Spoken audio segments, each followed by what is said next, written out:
Assalamualaikum warahmatullahi wabarakatuh. Alhamdulillah, nahmaduhu wa nasta'inuhu wa nastaghfiruh wa na'udzu billahi min shururi anfusina wa min sayyiati a'malina. Man yahdihillahu fala mudilla lahu wa man yudlil fala hadiya lahu. Ashhadu an la ilaha illallah wahdahu la syarika lah wa ashhadu anna Muhammadan abduhu wa rasuluh. Allahumma salli wa sallim ala Muhammad wa ala alihi wa sahbihi ajma'in, amma ba'd. Muslimin dan muslimat yang dirahmati Allah Subhanahu wa taala, alhamdulillah pada hari ini kita dapat berhimpun bersama-sama. Jadi ini merupakan kuliah pertama lah saya dekat sini. Dan Masya Allah, dia punya dewan pun bagus, sound system pun bagus. Sebenarnya saya pun tekak apa sakit tak apa elok, tapi bila sound system okey lah, tak payah cakap kuat-kuat sangat. Baik, jadi kuliah kita macam ni. Penganjur minta supaya setiap kali kuliah saya cadangkan hadis, so supaya kita boleh sediakan apa, cetakan. Jadi kalau beli kitab nanti takut-takut ustaz seorang je buat kitab lepas tu. Yang lain semua lupa buat kitab, semua geng-geng Imam Syafi'i je kan. Kitab dah dalam kepala. Jadi insya-Allah setiap kali kuliah nanti saya akan bagi cadangan. Mungkin sebahagian dah dengar hadis yang saya akan baca ini, tetapi tak mengapa, sekadar untuk peringatan dan hafalan. Okey, baik. Imam Muslim meriwayatkan an Abi Dzarr Al-Ghifari radhiyallahu anhu qala anin Nabi sallallahu alaihi wasallam, inni la a'lamu akhir ahli an-nari dukhulan akhir ahli al-jannah dukhulan al-jannah wa akhir ahli an-nari khurujan minha. Rajulun yu'ta bihi yawmal qiyamah fayuqal i'ridu alayhi sighara dhunubihi warfa'u anhu kibaraha fatu'radu alayhi sigaru dhunubihi fayuqal amilta yawma kadha wa kadha kadha wa kadha wa amilta yawma kadha wa kadha kadha wa kadha fayaqulu na'am la yastati'u an yunkir wa huwa mushfiqun min kibari dhunubihi an tu'rada alayhi fayuqalu lahu fa inna laka makana kulli sayyi'atin hasanah fayaqul rabbi qad amiltu ashya' la araha huna wa ra'aitu Rasulullah sallallahu alaihi wasallam yadhhak hatta badat nawajizuh atau kama qala Rasulullah sallallahu alaihi wasallam.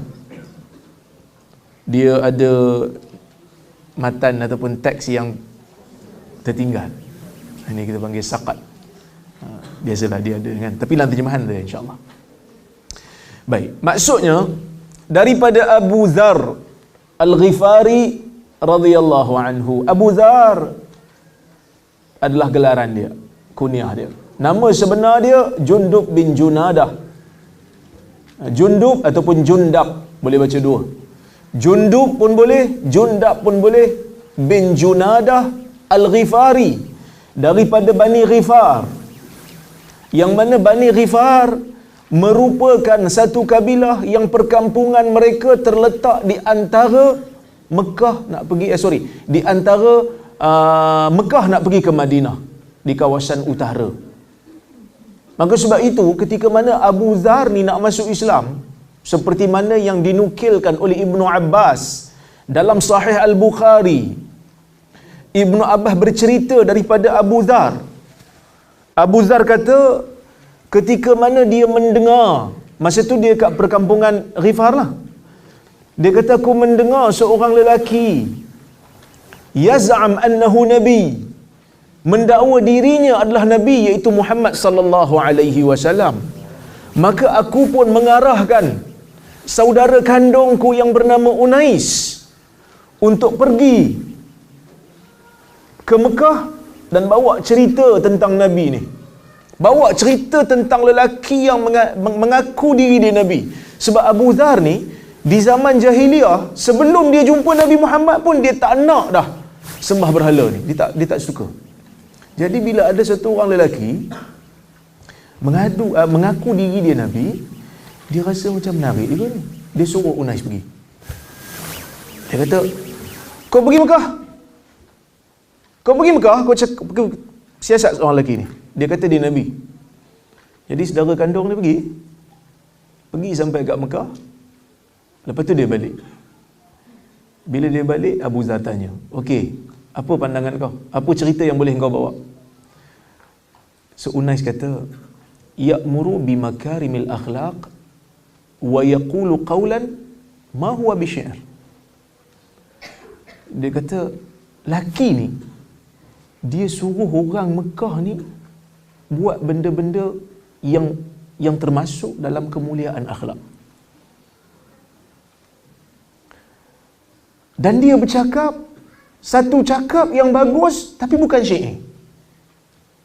Sebab zaman jahiliah ni syair ni kira pengaruh besar. Kira orang yang pandai syair ni zaman dulu kira artis lah.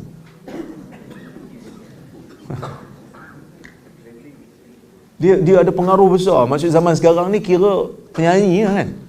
Penyanyi zaman sekarang kalau macam ahli politik yang seorang-seorang kuku ceramah dia orang tak datang, kena panggil penyanyi sekali. Jadi baru orang datang, orang bukan nak dengar ahli politik tu sangat, nak tengok penyanyi kan. Zaman dulu di Mekah ataupun di Jaziratul Arab, di semenanjung Arab, syair. Kita panggil syair sebenarnya syair. Syair dalam bahasa Arab ada perkataan syair, tapi maksud syair tu bali, biji bali, syair. Tapi mungkin kita nak panggil syair tu macam susah kan, syair. Sebab ain tak ada dalam bahasa Melayu kecuali orang Kedah ya. Awak tak habaq. Ain bahasa Kedah, bahasa utara ya. Kita orang-orang yang ke tengah dan selatan ni tak pakai sangat ain ni kan. So, susah sikit nak sebut, so kita panggil syair.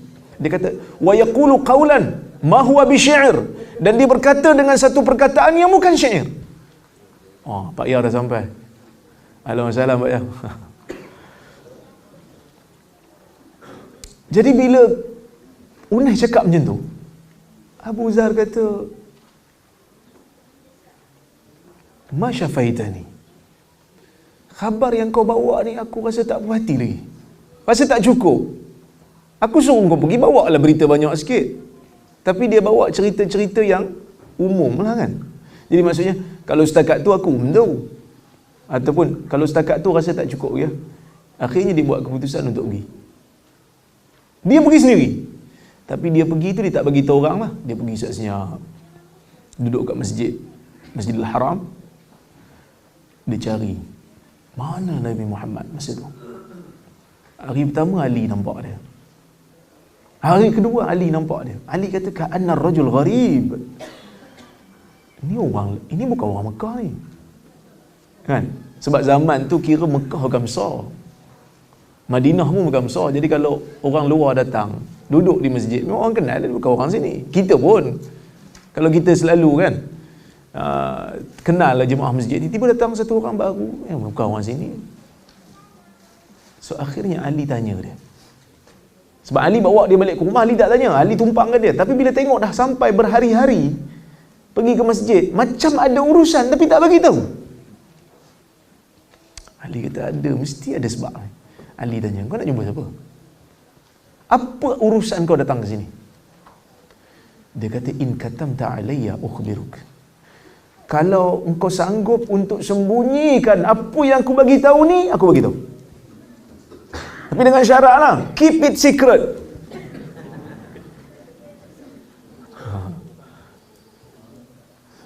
Ali kata, ana af'al. Okey, aku sembunyikan, no problem. Kita rahsiakan, kita berdua kan. Ini kita pakatan kita lah, pakatan nasional.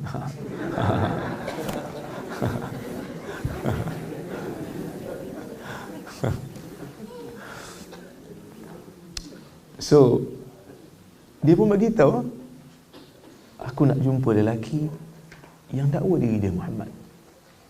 Ali kata, kalau macam tu engkau telah membuat keputusan yang bijak, jadi aku boleh bawa, tapi dengan satu syarat, kau ikut aku kat belakang. Mana aku pergi kau ikut. Tapi kalau aku rasa lain tak clear, aku akan ke tepi ke dinding dan aku buat betulkan selipar aku. Kau jalan terus, kau jangan tunggu aku, supaya orang tak syak, orang tak sangsi. Sampai dekat Nabi sallallahu alaihi wasallam, Nabi pun cerita tentang Islam. Dia pun bagi tahu, dia kata dia nak tahu tentang Islam. Nabi bentangkan pada dia tentang Islam, dan akhirnya dia masuk Islam.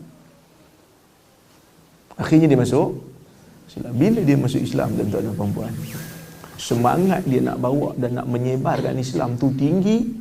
Dia pergi ke Mekah, dia pergi ke Masjidil Haram, dia bagi tahu. Dia kata, aku dah masuk Islam. Bila dia bagi tahu dia masuk Islam, orang pukul dia. Orang Mekah pukul dia. Sebab masa tu orang Mekah memang tak suka dekat Nabi Muhammad sallallahu alaihi wasallam. So orang pukul dia, pukul untuk bunuh dia. Akhirnya Al-Abbas, bapa saudara Nabi, jerit ingatkan kepada Quraisy, hal taqtuluna rajulan min Bani Ghifar? Kamu nak bunuh satu orang daripada kabilah Ghifar. Kamu tak tahu ke kabilah Ghifar ni kampung dia berdekatan kawasan di mana kamu nak pergi berniaga dekat Syam. Sebab orang Quraisy dia pergi berniaga dekat Syam, dekat Busra, sempadan di antara Syria dan Jordan hari ni. Di sana ada pasar. Di situlah orang Arab niaga. Orang Arab daripada Mekah ni niaga kat situlah, niaga barang-barang. Dia kata, kamu nak bunuh ke? Sebab Bani Ghifar ni, kabilah ni terkenal sebagai Qutta'ut Tariq, sebagai perompak jalanan.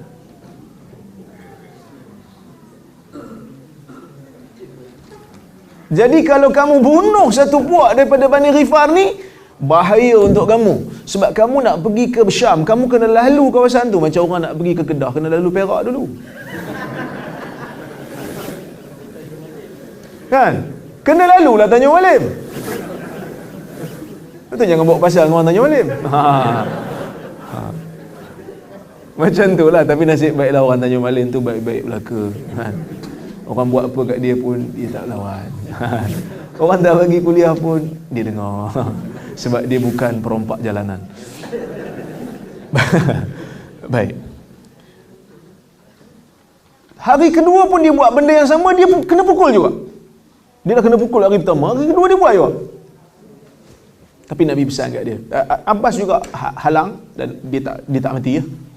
Tapi Nabi kata, pergilah balik ke kampung kau, beritahu mereka tentang Islam. Moga mereka masuk Islam dengan kau, mengambil manfaat daripada engkau. Dia pun balik. Dia dakwah. Separuh daripada Bani Ghifar masuk Islam. Tapi Nabi pesan kat dia. Nabi kata, kalau kamu dengar cerita nanti, kami menang, kami kuat, datang.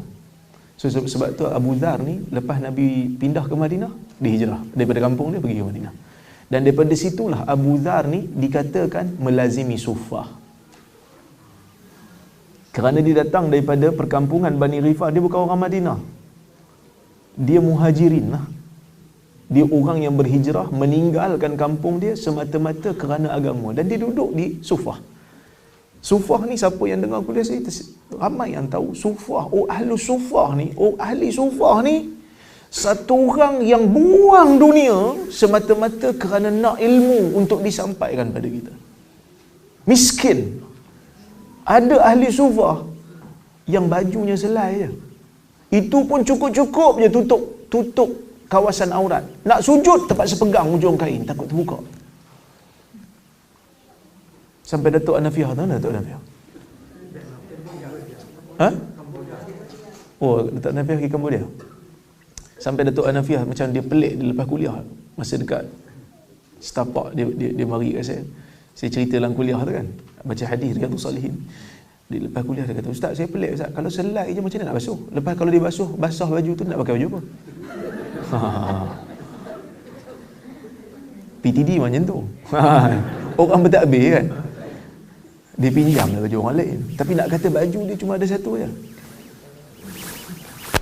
Tapi nama-nama mereka ni, walaupun di zaman Nabi SAW mereka ini miskin, tetapi mereka ini menjadi tokoh setelah daripada kewafatan Nabi SAW, kerana mereka inilah di antara manusia yang banyak tahu tentang hadis. Di mana Nabi pergi mereka akan ikut, dan mereka tak kerja semata-mata kerana nak mendengar hadis, kerana mereka takut kalau lagi kerja banyak hadis-hadis mereka akan terlepas. Seperti mana kata Bara' bin Azib dalam hadis, dalam sebuah kata-kata yang dinukilkan oleh Al-Imamul Bukhari. Kata Bara', seorang sahabat Nabi Ansar, dia kata, laisa kulluna yasma'u hadithan min Rasulillah sallallahu alaihi wasallam wa innama kanat lana dai'atu wa ashghal walakinna an-nas lam yakunu yakzibun yawma idzin fayuhaddithu syahid al-ghaib. Apa ni maksud dia? Barak kata, bukanlah semua di kalangan kami ni mendengar hadis secara langsung daripada Nabi. Tak semua. Tak semua di kalangan kami ni dengar hadis langsung daripada Nabi, walaupun kami sahabat. Wa innama kanat lana dai'atu wa ashghal, kerana kami ni, sebahagian daripada kami ni ada kebun yang perlu diurus dan ada kerja yang perlu dibuat. Walakinna an-nas lam yakunu yakdzibun yawma idzin, tetapi manusia tidak menipu di zaman kami. Maka orang-orang yang mendengar, orang-orang yang menyaksikan hadis Nabi sallallahu alaihi wasallam akan menyampaikan kepada mereka yang tidak dengar. Dan mungkin juga orang sufah ni bila dia dengar hadis Nabi SAW tentang janji Nabi, Allah akan memberikan keceriaan wajah kepada orang yang mendengar hadis, memahaminya dan menyampaikannya.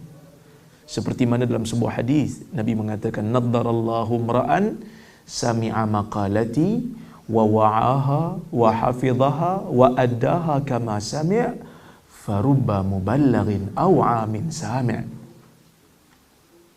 Nabi menyebut, atau kama qal, Nabi kata, moga Allah menceriakan wajah orang-orang yang mendengar kalamku, memahaminya, menghafalnya dan menyampaikannya kepada orang lain. Kerana mungkin orang yang disampaikan kepadanya hadis itu lebih memahami daripada orang yang mendengar. Sebab itu Sufyan Tsauri kata, aku melihat kepada orang-orang yang belajar hadis dan membawa hadis nadaratul wajh, keserian wajah. Dan cuba tengok orang belajar hadis, muka dia seri je, walaupun tak handsome. Kan muka dia nampak tenang je kan. Janji Nabi kan.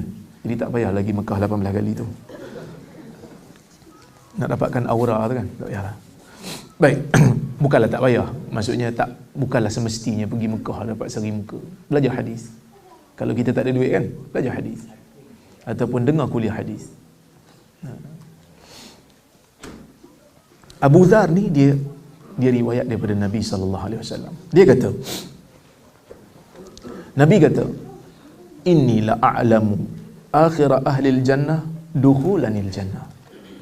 Nabi kata, aku mengetahui tentang seseorang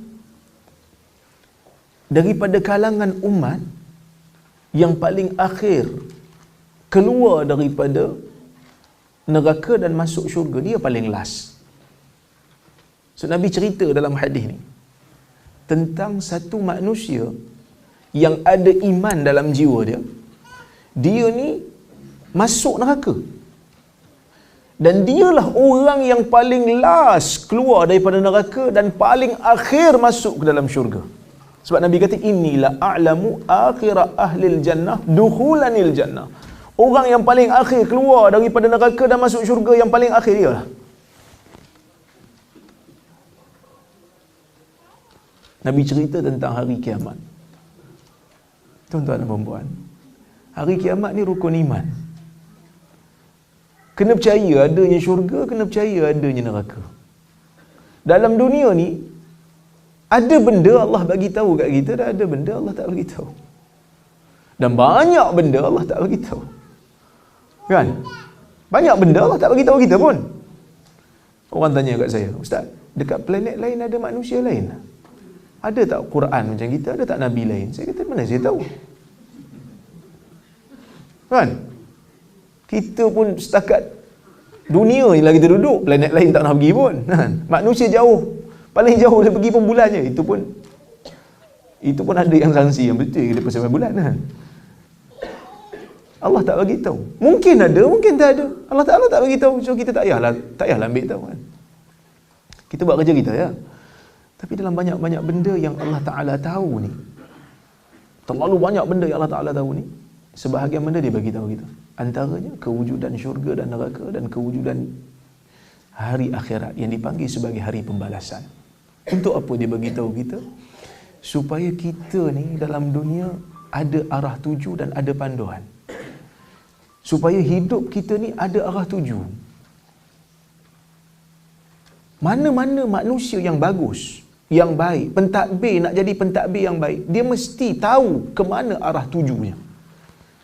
Sehingga kan pemimpin negara pun dia kena bagi tahu dalam 5 tahun ni ke mana kita nak bawa negara ni. Dia mesti ada arah tuju. Jadi Allah Azza wa Jal menjadikan manusia yang bernama Muslim, yang beriman kepada syariat Islam ni mesti ada arah tuju. Itu satu. Yang keduanya supaya kita behave lah, supaya kita jadi orang baik lah. Dan yang ketiganya supaya kita tidak putus harap apabila Allah memberikan kita ujian. Kata orang beriman, negara orang Islam peratusan bunuh diri tak banyak. Berbeza dengan negara yang tak percaya Tuhan. Peratusan bunuh diri itu tinggi. Kenapa tinggi? Kerana mereka tak tahu ada dunia lain. Jadi bila dunia hilang, bila dunia mereka hancur, mereka tidak mengharapkan apa-apa lagi kerana mereka tak percaya pada akhirat. Kita orang Islam disuruh percaya. Orang kata kat kita macam-macam. Orang fitnah kita macam-macam. Orang zalimi kita. Orang tak bayar hutang kita. Kita tak apa. Kerana ada satu hari di mana Allah Ta'ala akan adili semua benda ni di satu mahkamah yang tak ada seorang pun dizalimi. Sebab itu dalam hadis yang lain, Nabi pernah menyebutkan hadis bitaqah. Siapa pernah dengar? Saya rasa ada sebahagian pernah dengar yang dipanggil sebagai hadis bitaqah, hadis kad. Yang mana Allah Ta'ala sebut pada satu orang, Nabi kata, Allah Ta'ala kata dalam hadis tu, seperti mana yang diceritakan oleh Nabi, Allah Ta'ala kata, "Uhdur waznak." Bawa engkau punya timbangan amal. Bawa nak timbang. Fa innaka la tuzlam. Kerana pada hari ini engkau sekali-kali tidak dizalimi.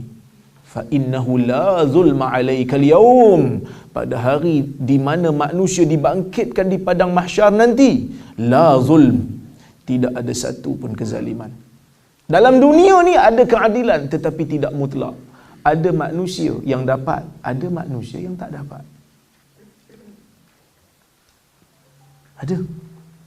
Ada manusia tak dapat keadilan. Jadi orang yang tak dapat keadilan dunia, kalau dia beriman kepada hari akhirat, dia tak adalah rasa kecewa sangat. Dia tahulah tak apalah, dunia je pun. Aku nak hidup apa lama sangat. Pada mahsyar nanti Allah Ta'ala akan adili semuanya. Kan? Sebab kadang-kadang kita rasa kecewa lah juga kan. Kita nak menyampaikan ilmu, tak boleh. Kita nak menyampaikan ilmu, disekat. Kecewalah juga, tapi tak apa. Kerana dunia ni sementara. Kan? Orang tak bagi kuliah, kita buat buku. Tapi manusia, tuan-tuan dan puan, saya baru dengar cerita ni. Bulan lepas, ada seorang sahabat saya. Sama-sama belajar Jordan. Saya buat PhD, dia buat degree. Dia pun dah habis. Dia kebetulan nak buat master dengan saya. Tiba-tiba dia diam je kan. Saya pun mesej dia. Saya kata, apa cerita? Dah buat proposal belum? Dia kata, belum sempat Ustaz. Saya dalam proses nak pindah. Pindah mana? Pindah Perlis. Oh, sebab dia bukan orang Perlis. Dia orang negeri entah berantah lah. Saya kata, pasal apa pindah?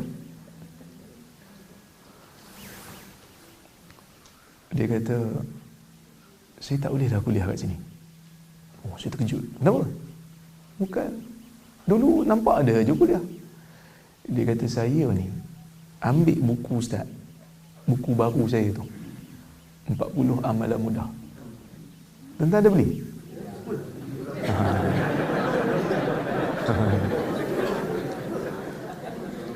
Tak apa, tak beli pun tak apa.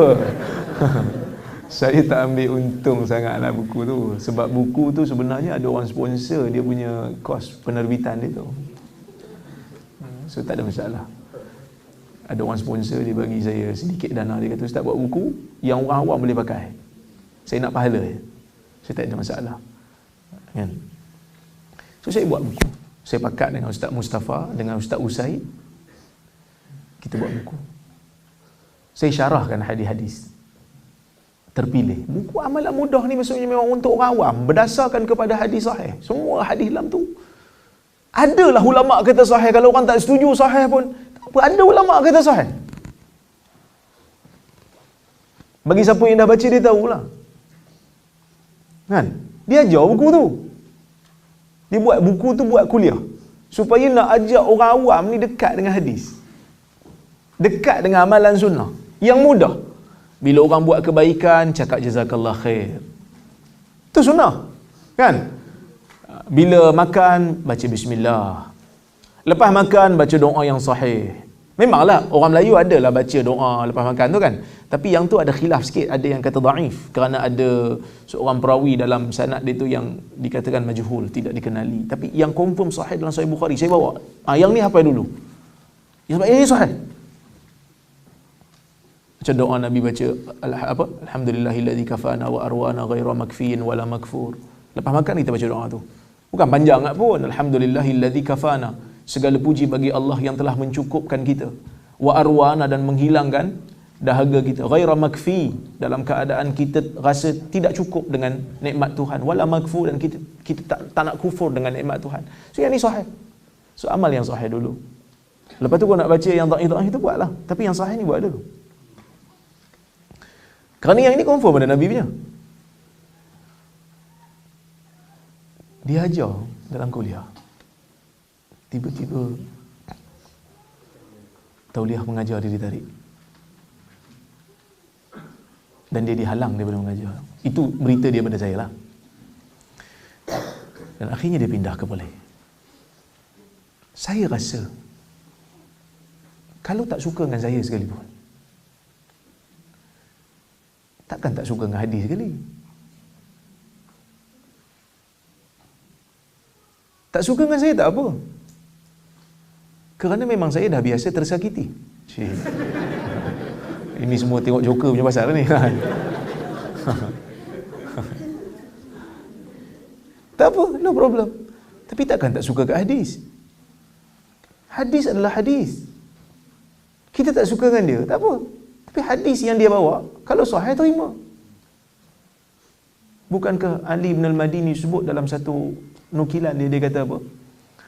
Kalau ditolak hadis-hadis daripada Basrah disebabkan oleh kerana Qadariyah, dan kalaulah ditolak hadis-hadis orang Kufah disebabkan oleh kerana Tasyayyu'ah, la kharibatil kutub, akan binasalah kitab-kitab hadis.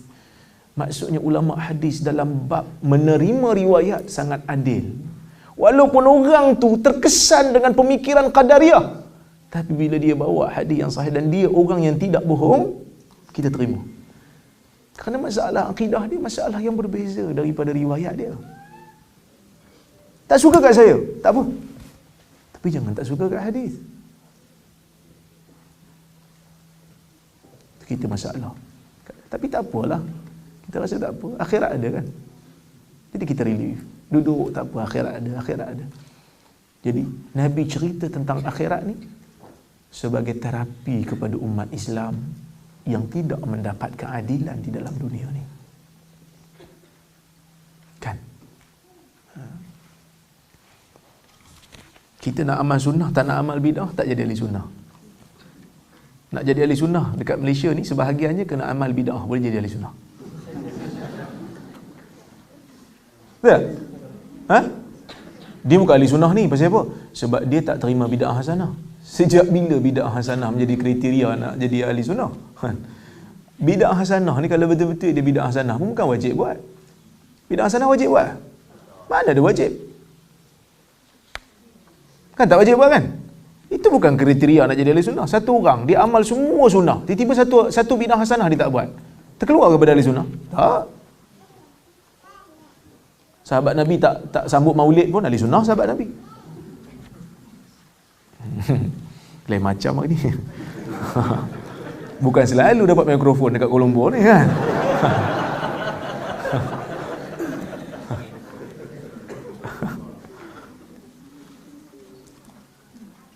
Okey, Nabi cerita tentang benda ni.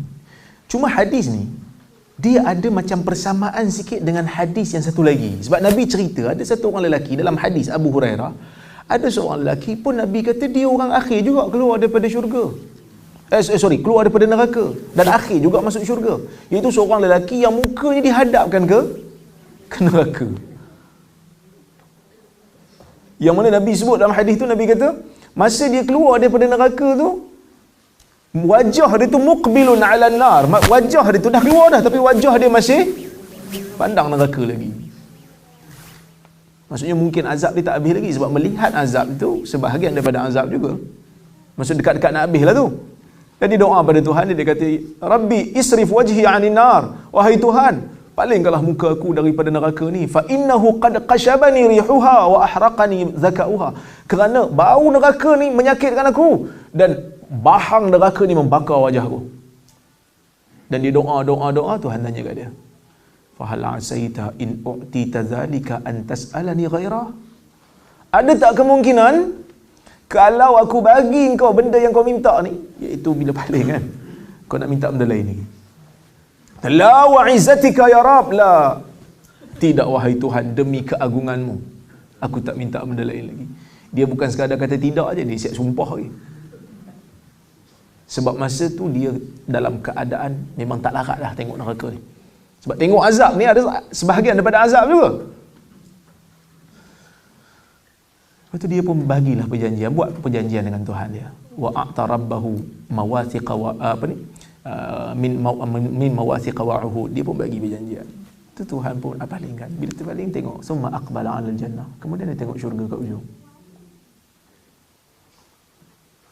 Fasakata masya-Allah wa ayyaskut. Dia diam sekejap. Selagi mana Allah Taala izinkan dia diam, lepas tu dia kata, Rabbi qaddimni ila babil jannah.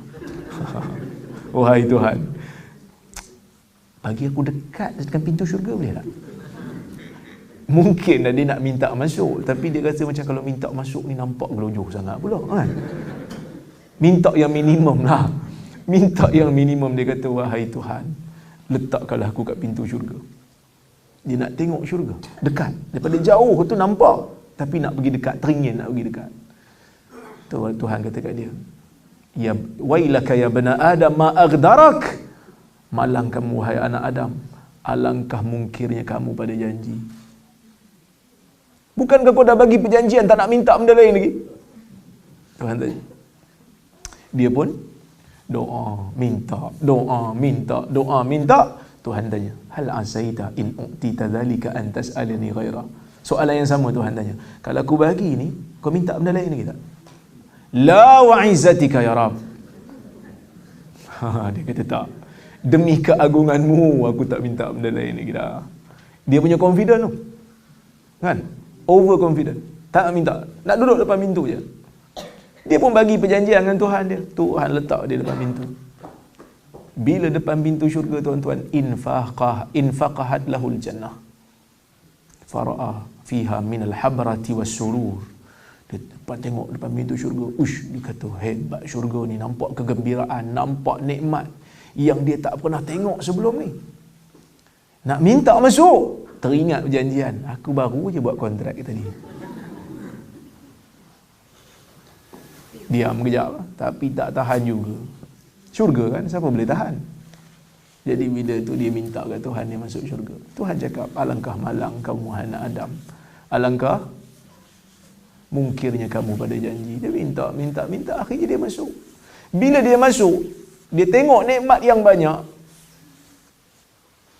dia pasang cita-cita minta kat Tuhan. Tapi Tuhan bagi tahu kat dia ni, Tuhan ingatkan dia, ini tak nak minta, yang ni tak nak minta. Akhirnya hatta qata'at bihil amani, sehingga semua cita-cita yang dia nak dalam syurga ni terlaksana. Hebatlah kan. Semua benda yang dia minta tu dapat.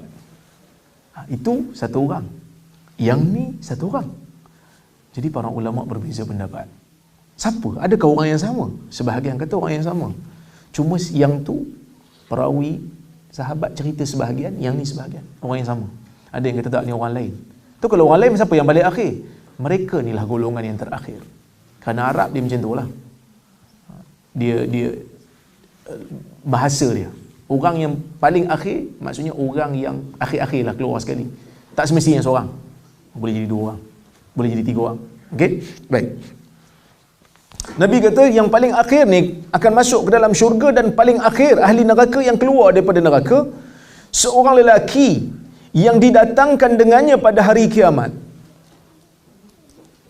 Fayuqal, dan dikatakan pada lelaki itu, i'ridu alaihi sighara dhunubi, bentangkan ke atasnya dosa-dosa kecilnya, warfa'u anhu kibaraha, dan angkat seketika dosa-dosa besarnya. Tuhan kata kat dia, Tuhan kata kat malaikat, okey, bentangkan. Kita di akhirat ni dia ada proses.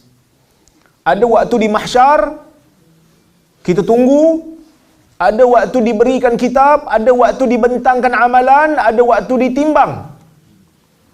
Kan? So ini proses yang kita kena tahu. Jadi dibentangkan amal. Zahir kat sini macam bentang ni lepas dia keluar lah. Nampak, maksudnya lepas dia keluar tu, Tuhan nak ingatkan semula lah barangkali tentang dosa yang dia buat. Sebab dia ni ahli neraka ni. Dia dah masuk neraka dan paling lah keluar. Paling akhir keluar. Tuhan kata kat malaikat, bentangkan kat dia dosa kecil dia. Maksudnya, dosa ni ada 2 lah. Satu dosa kecil, satu dosa besar. Dosa kecil apa? Dosa besar apa? Dosa besar ni dosa yang disebut secara spesifik dalam dalil dan disebut balasannya, sama ada balasan dunia ataupun balasan akhirat. Dosa kecil ni disebut umum saja. Dan dosa kecil ni tuan-tuan dan puan-puan akan terhapus dengan ibadat yang kita buat. Dan dosa kecil ni akan terhapus dengan istighfar dan juga musibah selagi mana seseorang itu sabar.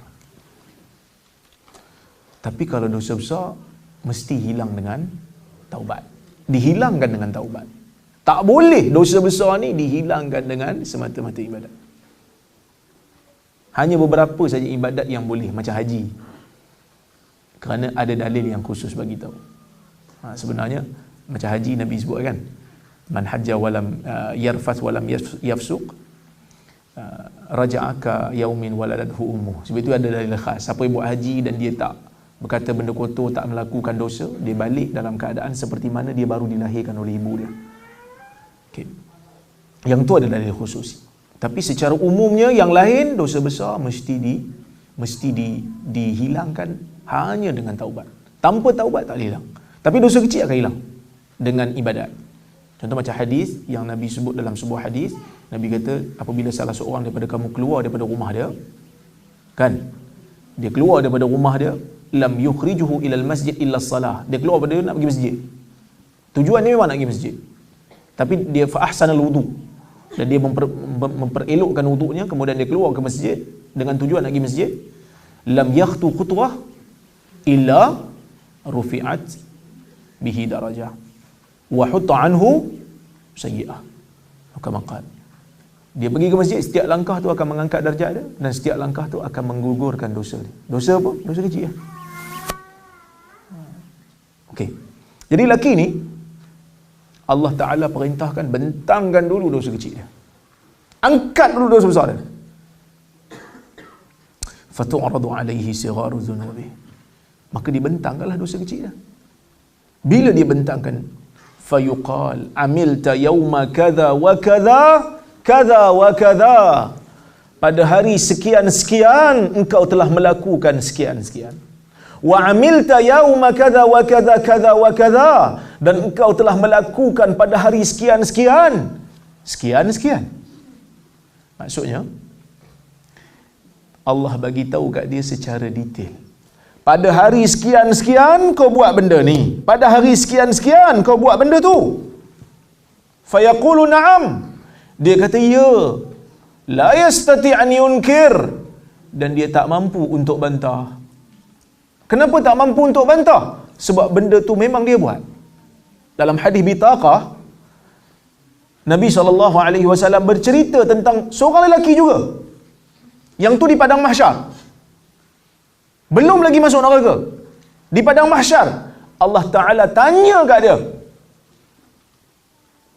Fayanshuru alaihi 99 sijilla. 99 jenis buku.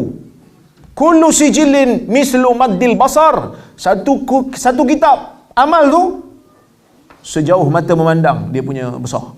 Ada 99 buah. Semua tu dosa dia. Dia buat dosa. Dosa dia kalau nak dihimpunkan 99 buah buku, ia satu buku sejauh mata memandang dia punya besar. Bayangkan. Berdosa tak berdosa orang ni? Berdosa. Orang berdosa. Lepas Tuhan bagi kat dia, Tuhan tanya, atunkiru min hadha syai'a azalamaka katabatil hafizun. Ada nak bantah apa-apa tak? Ada tak penulis amalan daripada kalangan malaikat yang menulis amalan kau ni ada buat zalim pada kau tak? Tuhan tanya. Tapi sebenarnya Tuhan tanya bukan Tuhan nak tahu, Tuhan tahu.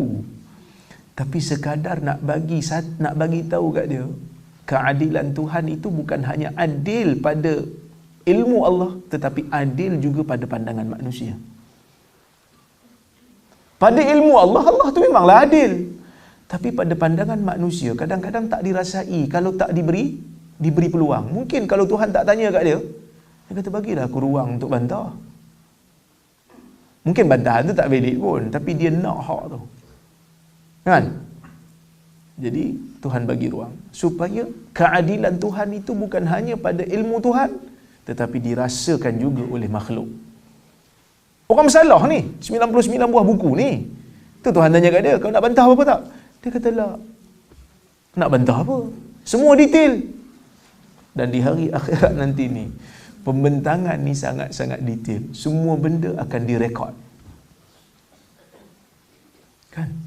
Sebab tu saya pun bila mikir hadis-hadis macam ni, rasa takut juga. Kat dunia ni orang duk panggil kita ustaz ni pakai kopiah putih. Hari akhirat nanti akan dibentangkan amal. Dan sebahagian riwayat menunjukkan pembentangan amal itu berlaku di depan manusia lain. Nabi sebut dalam hadis, Nabi kata innallaha sayukhallisu rajulan min ummati ala ru'usil khalaiq yaumal qiyamah fayanshuru alaihi 99 sijilla. Yang 99 tadi Nabi kata Allah Ta'ala akan pilih satu orang lelaki ala ru'usil khalaiq, dan Tuhan letak dia di depan semua makhluk yang ada di padang mahsyar tu. Itu Tuhan bentangkan amalan dia. Saya ingat kalau dalam dunia ni kita buat satu benda yang mengaibkan, 2 minit pun kalau diletak dalam Facebook semua orang tengok, kita malu. Apatah lagi kalau 99 buah. Sebab itu dia menginsafkan. Dan kita kena banyak doa supaya Allah Ta'ala menutup aib kita. Dan sebab itu Nabi kata man satara musliman satarahullahu yaumal qiyamah. Siapa tutup aib peribadi orang Islam, Allah Ta'ala akan tutup aib di hari kiamat. Moga-moga pembentangan amal itu Allah Ta'ala akan jadikan tak dilihat oleh manusia lain. Kan? Kadang-kadang kita buat bukan benda dosa pun. Benda tak dosa.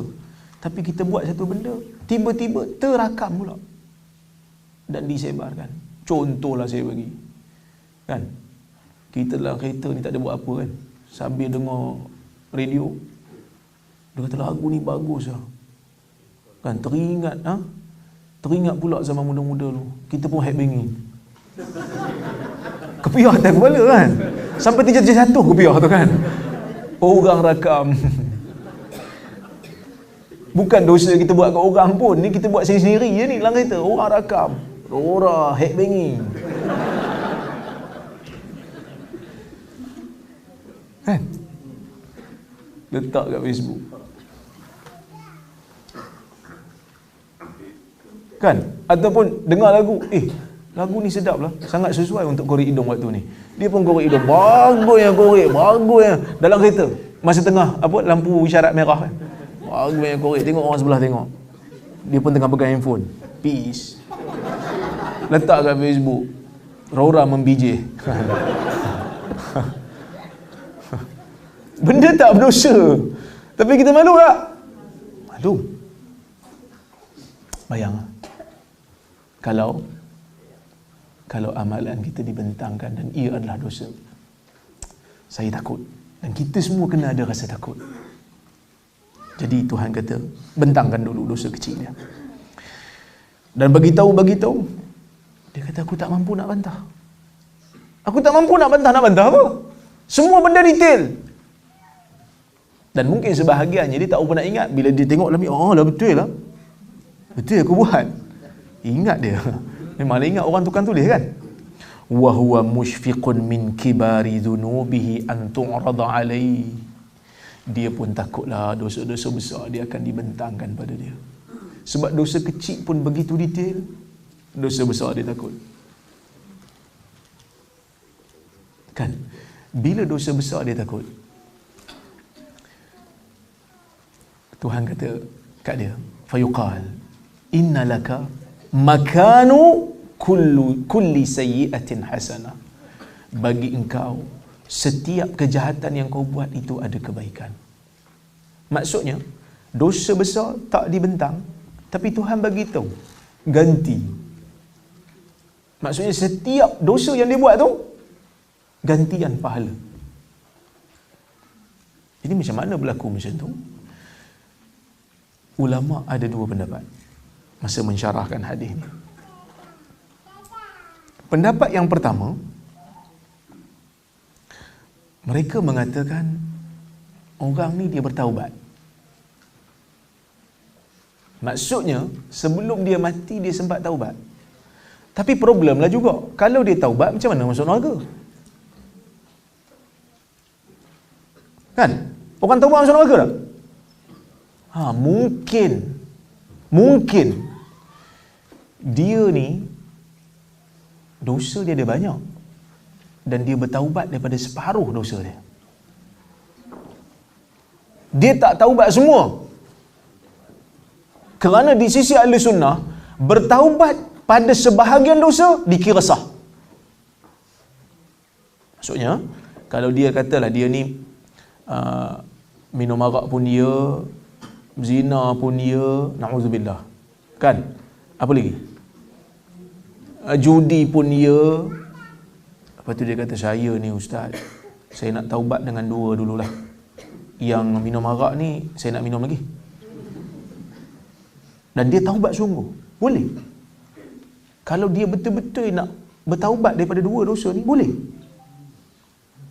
Walaupun ada satu benda yang dia buat dosa tu dia tak boleh tinggal lagi, boleh, sah. Jadi dia masuk neraka ni mungkin kerana sebahagian dosa dia. Mungkin juga bukan kerana taubat, tapi kerana memang Allah nak ampunkan dia. Sebab itu di sisi ahli sunnah kan, masa Nabi SAW buat perjanjian, buat perjanjian dengan sahabat dia, hadis Ubadah bin Samit dalam Sahih Bukhari, yang Nabi minta supaya sahabat ni jangan syirik, jangan mencuri.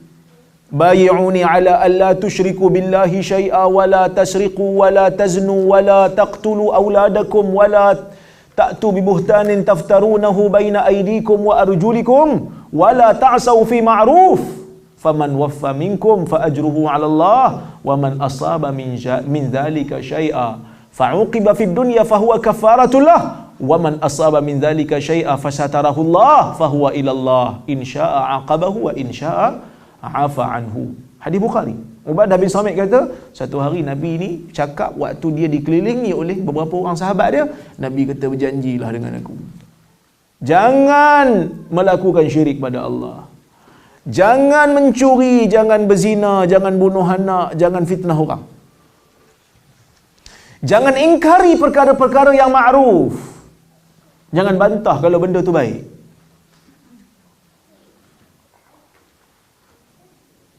Lepas tu Nabi kata, siapa yang melaksanakan perjanjian ini, maka pahalanya di sisi Allah. Siapa yang langgar salah satu daripadanya, maka dia dikenakan hukuman dunia. Katalah dia mencuri, kena hukum dunia, kan? Ataupun dia berzina, kena hukum dunia. Fahuwa kafaratullah. Allah Ta'ala cuci dosa dia dengan benda tu, dengan hukuman tu. Tapi siapa yang buat, Allah Ta'ala tutup aib dia sampai tak ada orang pun tahu. Fahuwa ilallah, urusannya kembali kepada Allah. Jika Allah mahu, Allah Ta'ala boleh azab dia, dan jika Allah mahu, Allah Ta'ala boleh ampunkan dia, boleh maafkan dia.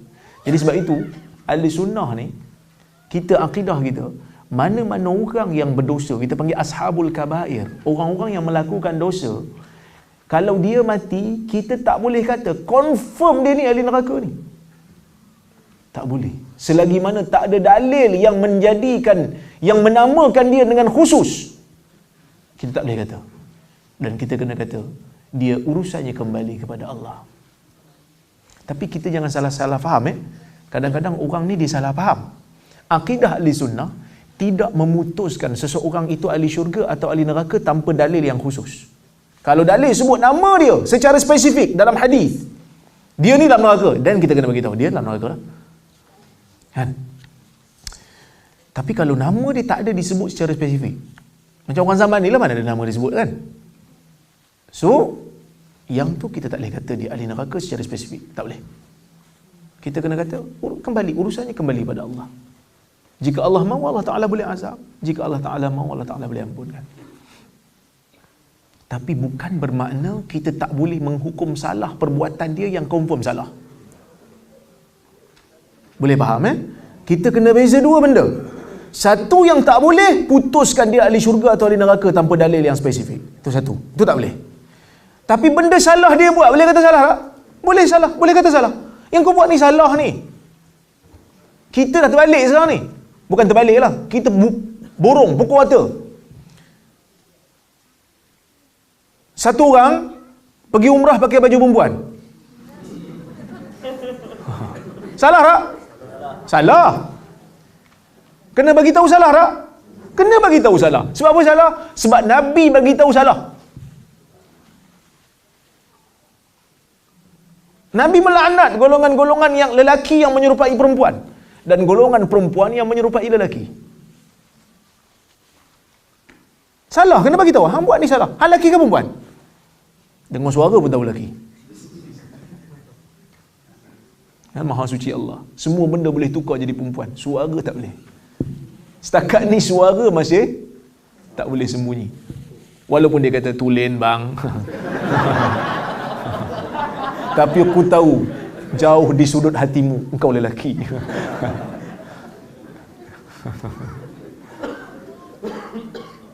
Kan? Kita tahu dia lelaki. Suara memang tak boleh nak sembunyi. Cuma mungkin ada sebahagian dia pandai, dia sorok lah. Tapi nak katanya kebanyakannya suara tak boleh sembunyi. Benda salah, kena bagi tahu ni salah. Tapi ada orang dia kata tak boleh. Siapa kita nak menghukum? Kita manusia, kita bukan Tuhan.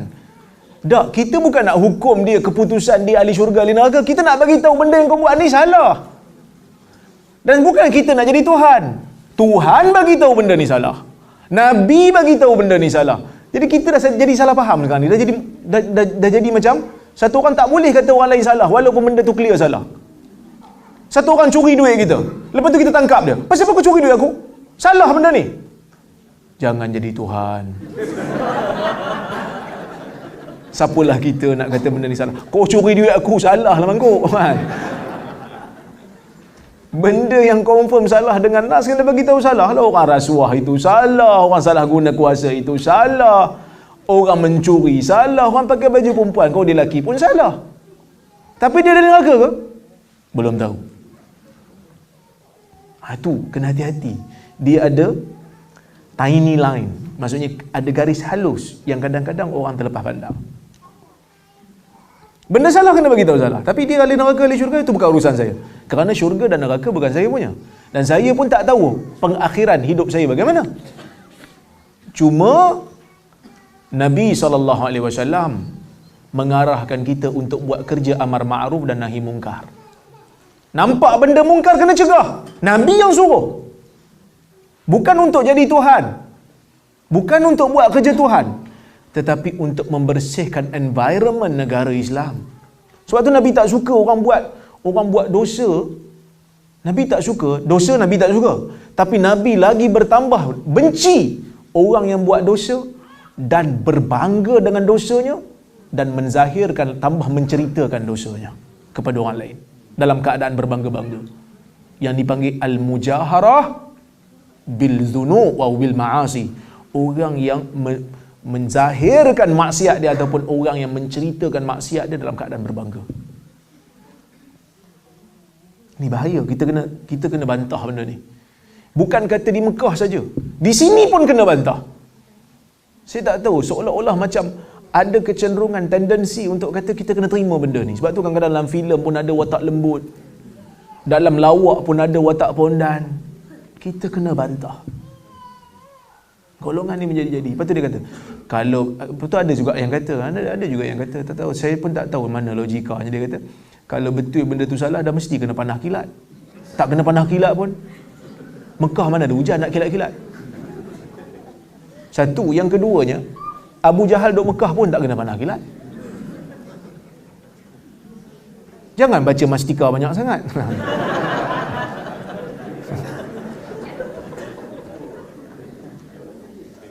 Kan? Baca mastika banyak sangat. Memanglah orang buat syirik kat Mekah tu pun tak kena lagi. Tak kena. Tunggulah. Allah Ta'ala kata, la tahsabannallaha ghafilan amma ya'malu zalimun. Kamu jangan sangka Allah Ta'ala ini leka dan lalai terhadap apa yang dilakukan oleh orang-orang zalim.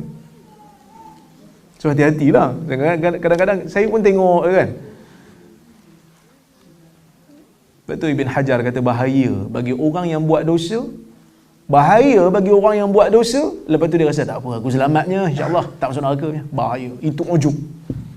Rasa diri itu selamat dan rasa diri itu hebat. Bahaya. Tanda yang baik, bila kita buat ibadat, kita takut ia tidak diterima. Itu tanda bagus. Kita doa supaya ia diterima. Dan sangat menyedihkan. Biasanya orang pergi Mekah untuk menyuci dosa, tetapi ada manusia pergi ke Mekah mengekalkan dosa. Dan siap bertanya, kan? Dan siap bertanya lagi, siapa yang mahu mempertikaikan dia? Itu masalah besar lah. Ini bukanlah sekadar nasihat umum, sebab ramai juga orang tanya dekat page. Saya respon lah kan. Kita bukan nak hukum orang, kita nak bagi tahu benda tu salah. Urusan kau di akhirat, Allah Ta'ala akan putuskan. Urusan saya pun sama, Allah Ta'ala akan putuskan. So bila kita tegur satu benda yang salah, bukan makna kita baik, bukan makna kita ni confirm ahli syurga, tak. Tapi nak jadi ahli syurga, kena membantah benda yang mungkar. Jadi saya usaha, kita kena usaha diri kita untuk membantah benda yang mungkar. Tak boleh dibiarkan. Tak boleh dibiarkan. Okey. Fayaqul, maka dia pun berkata, Rabbi, qad amiltu asya' la araha huna. Wahai Tuhanku, aku telah melakukan perkara-perkara yang aku tidak melihat di sini. Maksudnya setelah dibentangkan amalan dia, dosa-dosa dia, so dia kata kat Tuhan dia, wahai Tuhan, ada benda aku buat kat sini, aku tak nampak. Tak nampak pun ditulis. Sama ada Allah ampunkan ataupun dengan taubat lah. Maka Abu Dzar kata, laqad ra'aitu Rasulullah sallallahu alaihi wasallam dhahik hatta badat nawajizu. Aku melihat Nabi sallallahu alaihi wasallam ketawa sehingga nampak geraham dia. Maksud Nabi ketawa tu dengan buka mulut lah. Saya nampak geraham. Maksud ketawa tu ketawa betul lah. Bukan hanya sekadar senyum. So hadis ni ada beberapa faedah. Yang pertama, ahli sunnah percaya bahawasanya orang yang melakukan dosa ini tidak kafir. Selagi mana dosa itu tidak mengkafirkan dia. Kalau dia pergi sujud dekat berhala tu kafir lah. Tapi kalau sekadar dosa besar, dia tak kafir lagi. Berbeza dengan Khawarij yang mengatakan siapa buat dosa besar jadi kafir. So ni dalil kita yang mengatakan ahli sunnah kata orang yang buat dosa besar tak kafir sebab dia boleh masuk syurga. Orang kafir tak boleh masuk syurga. Walaupun dia masuk neraka dulu. Itu satu. Yang keduanya, tuan-tuan dan puan-puan yang dirahmati Allah, taubat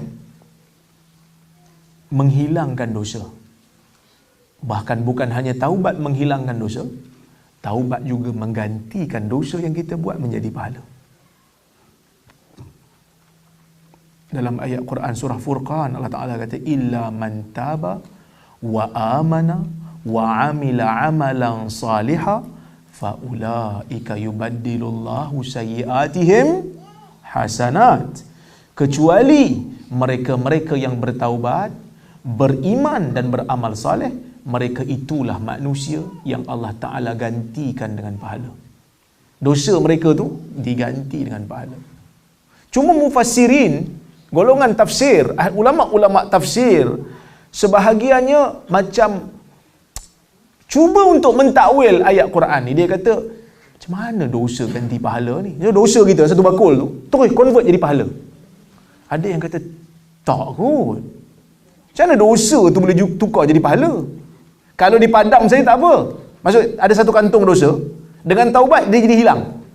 Itu bolehlah kita terima. Tapi satu kantung tu daripada dosa jadi pahala, boleh terima? Macam pelik sikit dia kata. Sebenarnya bukan ganti dosa kepada pahala, ganti amal. Maksudnya sebelum ni amalan dia amalan dosa. Sebelum ni amalan dia dosa. Lepas taubat, Tuhan ganti amalan dia, amalan dosa tu Allah Ta'ala gantikan dengan pahala. Maka sebab itu mereka kata, di antara tanda taubat nasuha, sebelum taubat dengan selepas taubat ada perubahan. Jadi kalau sebelum taubat dia banyak buat dosa, lepas taubat dia banyak buat ketaatan, then itu tanda taubat tu diterima. Ada yang kata gitu. Ada yang kata tak. Memang dosa tu akan tukar jadi pahala, tapi dengan syarat lah, dia menyesali dosa-dosa tu. Setiap kali dia teringat dia pernah buat dosa tu, dia akan menangis. Penyesalan dan tangisan terhadap dosa membuahkan pahala. Tapi sebahagian ulama mengatakan tak, betul, dengan taubat nasuha terus tukar jadi pahala. Kerana Allah ni, wa kana Allahu ghafurar rahima. Allah Ta'ala maha pengampun. Bukan saja pengampun, Allah Ta'ala maha pemberi rahmat. Allah Ta'ala maha pemberi rahmat. Diampunkan orang yang bertaubat. Oleh kerana rahmat Allah, engkau sanggup bertaubat dan tinggalkan dosa engkau, aku tukar ni jadi pahala. Jadi nampak macam hadis tu macam tu lah. Hadis ni menyokonglah tafsiran yang ketiga ni. Sebab Allah Ta'ala kata apa? Bagi engkau setiap dosa jadi satu pahala. Setiap satu dosa jadi satu pahala. Cuma timbul satu persoalan. Kalau dosa tukar jadi pahala dengan taubat, orang yang buat pahala ni akan rasa, saya buat dosa lah Ustaz kalau macam tu. Lepas tu taubat, sama juga. Betul tak? Ada tak rasa-rasa macam tu? Ustaz janganlah tengok makcik-makcik, dia kata. Kami tak, ni yang muda-muda ni. Kan? Yang muda-muda ni. Ada tak rasa macam tu? Mesti ada rasa kan? Kan? Yang pakai songkok pun mengangguk. Sebab dia macam tak puas hati dia sikit kan?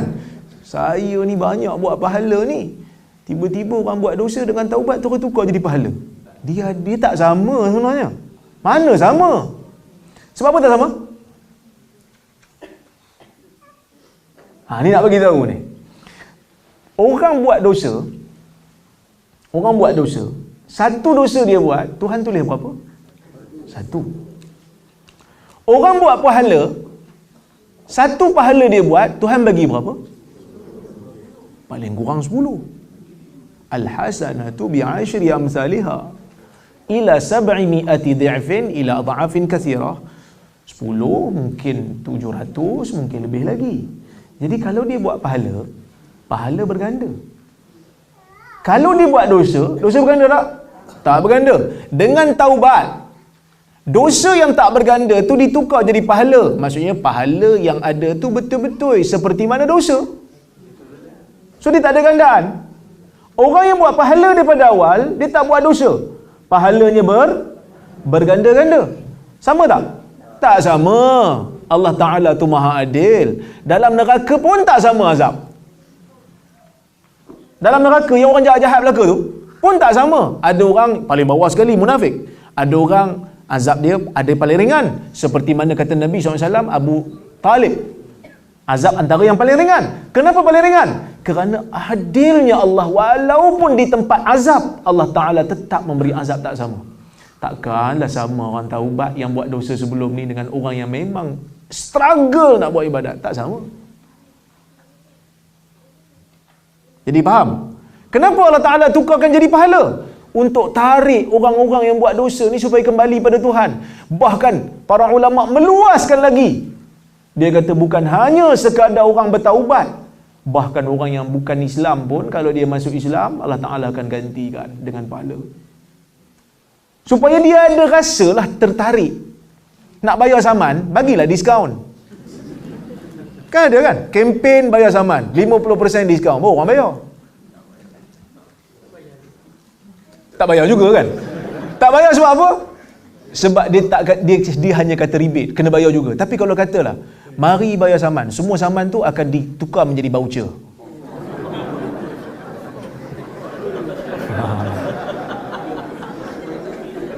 Okey.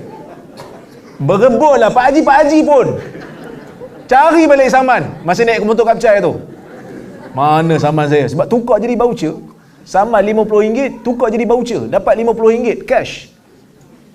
Nah, orang tak nak bayar saman sebab kena bayar juga walaupun diskaun.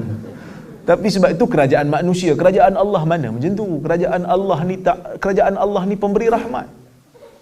Allah tukarkan jadi pahala supaya orang nak kembali. Tak ada dia rasa macam, kalau aku taubat pun setakat padam je lah, delete je, tak bertambah pun amalan aku. So dia bagi gantian supaya orang kembali pada agama balik. Nak memberikan ruang, nak memberikan harapan. Dan inilah sepatutnya yang kita lakukan, memberikan harapan kepada manusia untuk kembali kepada agama Allah Azza wa Jalla. So kalau orang jumpa kita, dia beritahu tentang dosa-dosa dia, janganlah pula kita kata kat dia, Pak Cik, insya-Allah ada tempat kat neraka tu. Jangan. Berikan harapan kat dia. Bagi tahu Allah Ta'ala Maha Pengampun. So, supaya dia kembali. Dan bagi tahu kat dia, kalau Pak Cik taubat sekarang, Pak Cik, dosa tu semua tukar jadi pahala. Dia pun terkejut. Betul ke Ustaz? Betul. Tapi dengan syarat mesti nasuha lah. Tubu ilallahi taubatan nasuha. Satu taubat yang bersih, Allah Ta'ala akan tukar jadi pahala. So dia pun semangat. Kan? Kalau setakat delete saja, dia kata saya delete je Ustaz, pahala saya tak banyak pun sebelum ni. So dia akan rasa kuranglah tarikan untuk bertaubat. Lepas tu Abu Dzar melihat Nabi SAW, melihat keadaan lelaki ni. Abu Dzar kata, aku melihat Nabi ketawa sehingga nampak gigi geraham, membuktikan dalam agama ni bolehlah ketawa. Sebab Nabi ketawa. Dan ketawa Nabi tu nampak geraham. Boleh ketawa lah. Tak adalah orang belajar hadis dengan orang, dengan mazhar, semua jadi serius. Balik semua muka ketat, kunci pipi. Belajar apa tadi bang? Adalah belajar hadis sikit.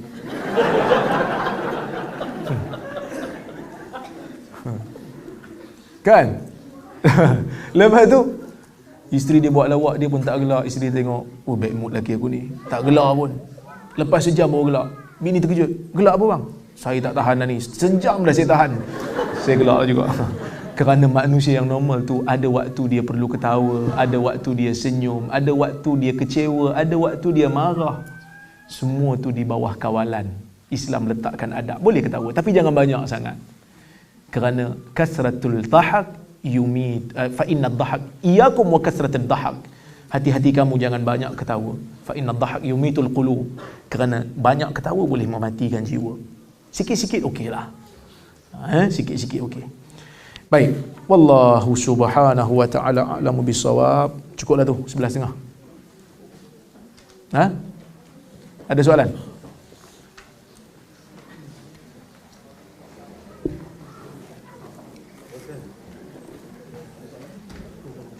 Oh, ada.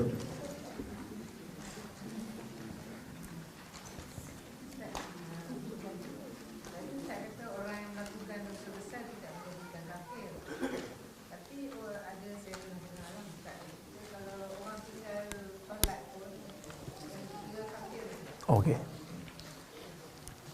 Dengar soalan. Saya sebut tadi, dosa besar tidak menjadikan seseorang pelakunya menjadi kafir.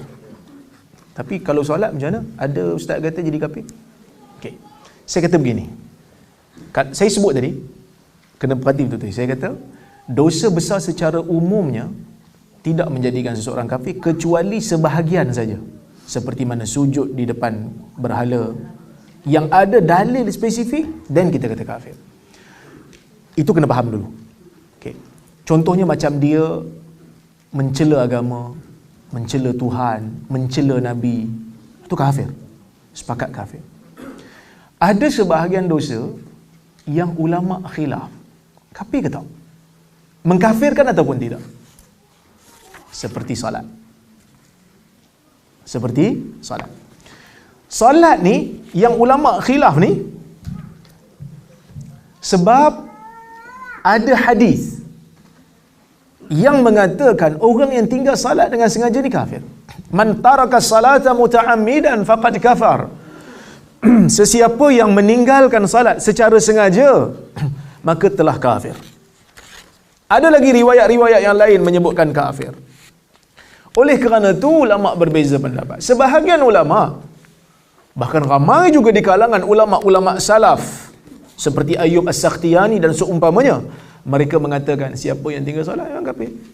Kenapa kafir? Kerana ada hadis kata kafir, bukan kerana dia dosa besar semata-mata. Kerana ada hadis bagi tahu dia kafir.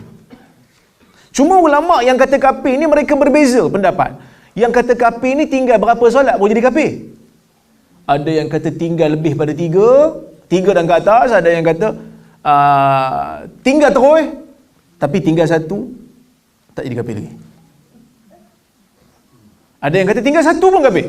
Kerana Nabi kata siapa tinggal salat umum. Tetapi yang mazhab Ahmad, Hanbali, sebahagiannya menerima yang ni. Dia kata kafir. Majoriti ulama daripada 3 mazhab, Maliki, Syafi'i dan juga Hanafi, mereka pecahkan kepada 2. Isu tinggal salat ni mereka pecah 2. Yang pertama, orang yang tinggal salat disebabkan ingkari kefarduan salat. So kalau orang tu diingkar, bukan hanya salat je lah, termasuklah semua. Termasuklah contohnya macam zina kan. Zina sepakat haram. Tiba-tiba satu orang dia kata, mana zina haram? Zina ni sunat muakkad. Kafir. Kafir. Walaupun dia tak zina, tapi dia hukum ni buat satu hal, percaya dia hukum pun satu hal. Maksudnya percaya kefarduan solat tu satu hal, solat tu satu hal. Hanbali dia tak, sebahagian ulama Hanbali dia tak bezakan benda tu. Tapi majoriti ulama dia bezakan. Dia kata sesiapa yang mengingkari kefarduan solat, maksud dia tarakas salah juhudan, dia tinggal solat sebab dia mengingkari. Dia kata bagi saya solat 5 waktu ni tak wajib, tak fardu pun bagi saya, dia hanya sunat muakkad. Dia kafir. Dia kafir. Tapi kalau dia tinggal salat tu takasulah, dia tinggal tu kerana dia malas. Dia tahu, saya tahu wajib, tapi saya malas, saya rasa belum sampai seru lagi ni, umpamanya kan. Jadi yang ni dia tak kafir. Dan mereka mentakwilkan hadis yang kata kafir tu. Maksudnya majoriti ulama dia takwilkan hadis tu. Hadis yang Nabi kata siapa tinggal salat dengan sengaja kafir tu, mereka takwilkan. Takwil ni maksudnya mereka faham dengan cara yang tidak seperti mana zahirnya. Kenapa mereka takwilkan? Kerana ada sebab, nanti saya akan surai sebabnya. Cuma mereka takwilkan apa? Mereka kata siapa yang tinggal salat dengan sengaja maka kafir. Maksudnya bukan kafir keluar daripada agama, tapi telah melakukan perbuatan orang kafir. Kerana orang kafir yang tak solat ni. Seperti mana dalam hadis Bukhari, Nabi pernah sebut satu hadis, Nabi kata, sibabul muslim fusuq wa qitaluhu kufur. Mencela orang muslim itu kefasikan, celaan kepada orang muslim itu kefasikan, berperang dengan orang muslim itu kekufuran. Tapi orang perang dengan orang muslim yang lain itu tak kafir. Muawiyah perang dengan Ali, Ali perang dengan Muawiyah, itu tak kafir. Habis itu kenapa Nabi kata kafir? Perbuatan itu perbuatan orang kafir. Maksudnya orang Islam ni tak memerangi orang Islam. Tapi Ali dengan Muawiyah ni perbuatan itu pun bukan kafir, kerana mereka dua-dua menganggap mereka berada di atas kebenaran. Maksudnya amru bil ma'ruf wa nahyi anil munkar. Yang Nabi maksudkan berperang dengan orang mukmin ini kufur bila dia berperang tu tanpa ada alasan yang munasabah. Serangan secara zalim. Orang muslim tidak menzalimi orang muslim yang lain. Okey.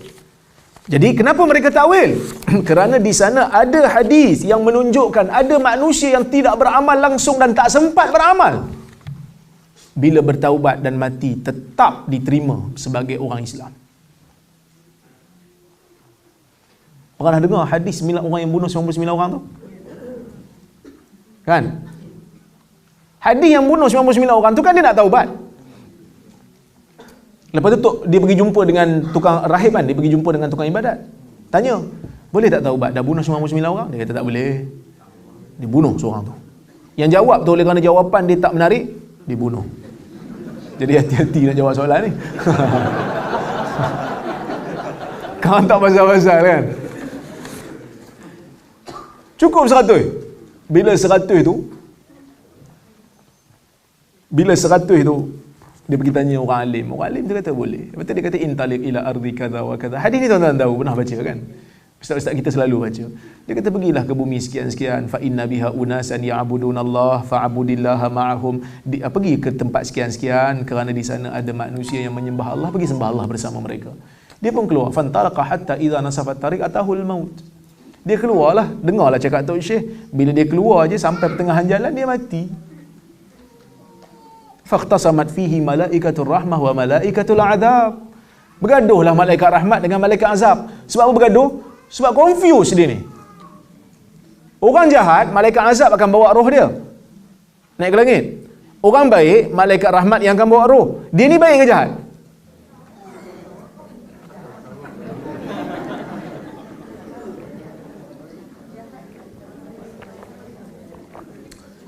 Jadi tak apa, tuan-tuan confuse pun tak apa, malaikat pun confuse. Confuse lah. Sebab itu malaikat azab kata, malaikat rahmat kata, kami yang patut bawa roh dia. Sebab apa? Innahu jaa, faqalat malaikatu rahmah, innahu jaa taiban muqbilan wajhuhu 'ala Allah. Dia keluar daripada bumi dia dalam keadaan telah bertaubat dan jiwanya dan wajahnya menghadap kepada Allah. Maksud dia keluar tu kerana Allah dan bertaubat dah. Malaikat azab kata innahu lam ya'mal khairan qat. Dia tak pernah amal satu benda baik pun. Kalau dia solat, takkanlah tak ada satu benda baik pun. Maksudnya dia tak pernah buat satu benda baik pun. Dia cuma ada iman je. Tapi Tuhan ampun tak dia ni? Ampun. Kan? Maka saya tengok pendapat majoriti ni kuat lagi lah. Cuma ada dulu saya kena, Assalamualaikum warahmatullahi wabarakatuh, bila nak buat daurah sifat solat Nabi musim 2020. Sebab daurah sifat solat Nabi yang saya buat musim 2017 di Penang. Di Penang tu yang jadi isu tu, dua isu dalam daurah tu yang saya kena teruk jugalah, iaitu isu qada salat yang ditinggalkan dengan sengaja dan isu aurat lelaki. Okay. Cuma isu qada salat bagi orang yang meninggalkan salat dengan sengaja ni kan ada khilaf kan. So saya tarjihkan tak wajib lah, cuma kena taubat. Yang wajibnya taubat dan memperbanyakkan salat sunat. Jadi saya kena kecam teruk lah. Dia kata ini semua ni, ini pendapat ni dipegang oleh golongan ini kerana nak suruh orang tinggal salat lah tu kan. Disiplin maksudnya bila kita bincang dua pendapat ulama, dua-dua tu pendapat ulama ahli sunnah. Ada orang pilih yang ni, ada orang pilih yang tu kerana penilaian dan analisis dia. Tak ada pun dalam jiwa dia nak menggalakkan orang tinggal solat. Sebab tu masa saya jawab soalan tu, saya hurai benda tu, saya kata tinggal solat dosa besar. Tinggal solat dosa besar. Bila kita kata tak wajib qada solat bagi orang yang meninggalkan solat dengan sengaja ni, bukan kita nak suruh orang tinggal solat. Sebab dia orang cakap saya macam tu. Dia orang cakap saya ke arah tu. Dia orang faham macam tu, dia kata. Kalau betul kita tak nak orang tinggal solat, baik ambil pendapat yang kata kafir terus. Tinggal solat ni. Kan ada pendapat ulama kata kafir? Kenapa kita ambil tak kafir? Ambil kafir terus, senang. Siapa tak solat kafir, senang kita nak kafirkan dia. Jadi orang pun takut nak tinggal solat dengan sengaja ni. Sebab takut jadi kafir. Kan? Tapi sebenarnya tak ada isu. Dosa adalah dosa. Tapi qada ke tidak, itu isu yang kedua. Itu isu yang kedua. Bukannya kita nak menghalang, nak menggalakkan orang. Sama jugalah macam boleh buat isu apa, nak zina boleh ban dengan syarat-syaratnya kan. Ada orang kata ini menggalakkan orang nak zina ni sebab boleh bankan ayah dia. Saya ingat statistik zina ni makin bertambah di semua negeri. Bukan di Perlis saja. Di negeri lain fatwa kata tak boleh ban. Naik juga. Buktinya tengoklah statistik rasmi, anak luar nikah lahir, anak tak sah taraf lahir. Membuktikan tak ada kaitan pun pandangan ni dengan galakkan ataupun tutup pintu orang zina. Kerana orang zina pun sebelum zina dia tak baca fatwa.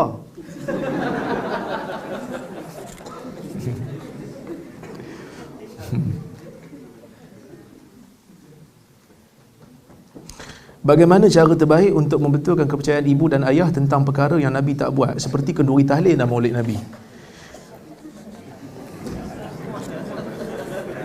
Beli buku saya. Dalam masjid tak apa boleh promo kan. Amalan mudah menurut sunnah. Sebab kan kadang kita bagi tahu benda tu Nabi tak buat, dia tak ada alternatif kan. Ni nak buat apa Nak buat apa? Ni. Abah, ni buku. Ni amalan mudah menurut sunnah yang sahih punya. Amal yang ni dulu. So, rujukan semua dalam tu. Hadis riwayat siapa? Kalau ulama tafsirkan, ada semua ada nota kaki. Kan? So, bagi dia yang tu. Saya ada seorang kawan dulu masa saya berbalik pada Jordan tu. Dia datang rumah saya. Kami ni kawan sekolah, satu kelas. Dia datang rumah saya. Dia kata, aku pening kepala. Dia kata, Wahabi ramai sangat kat Malaysia ni. Saya balik pada Jordan masa tu bawa degree. Saya pun diam je lah kan. Saya dengar dia cakap teruk dia orang ni pecah belah dengan masyarakat semua. Saya tanya kat dia, yang kita marah sangat dekat mereka ni, mereka tu buat apa? Iyalah mereka ni maulid tak nak, zikir kuat tak nak, semua nak ikut hadis sahih je.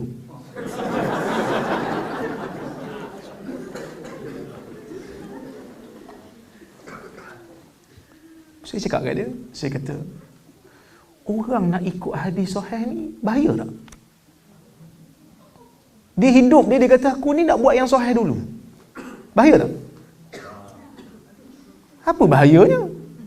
Kata saya tak nak amal hadis dhaif. Hadis dhaif ni wajib amal ke boleh amal? Boleh, bukan wajib.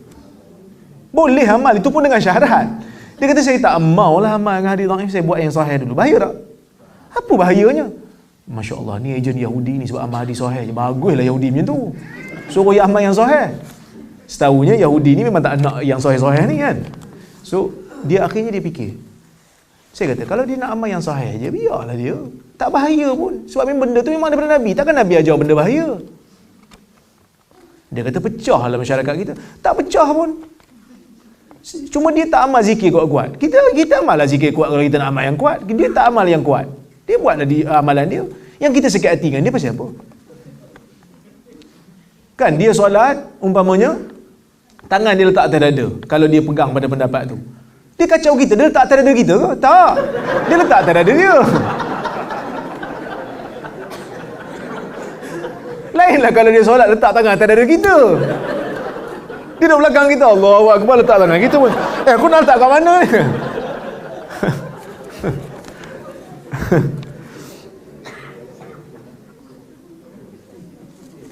Kan? Jadi isu ni saya kata tak perlu kita pening-pening kepala. Kita nak buat amal kita buat. Dia adalah pilihan dia. Kita pun tak ada orang paksa kita. Dia pun tak ada orang nak paksa dia. Dia kata betul juga. Lama-lama dia pun jadi Wahabi juga.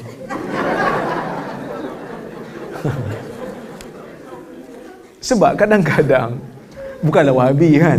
Kau kata kita je Wahabi pula, kita bukan Wahabi. Maksudnya akhirnya dia pun berlapang dada juga, dan akhirnya dia pun ada kesungguhan nak cari yang sahih. Sebab manusia ni kadang-kadang dia tak pernah dengar apa yang kita nak sampaikan dan apa yang kita nak promosi. Dia hanya dengar pada orang lain saja. Kan? Jadi tu yang kadang-kadang dia salah faham. Bila dia sebut kat kita, kita analisiskan. Kita cerakinkan apa kebimbangan dia tu dan kenapa dia tak boleh terima tu. Okey?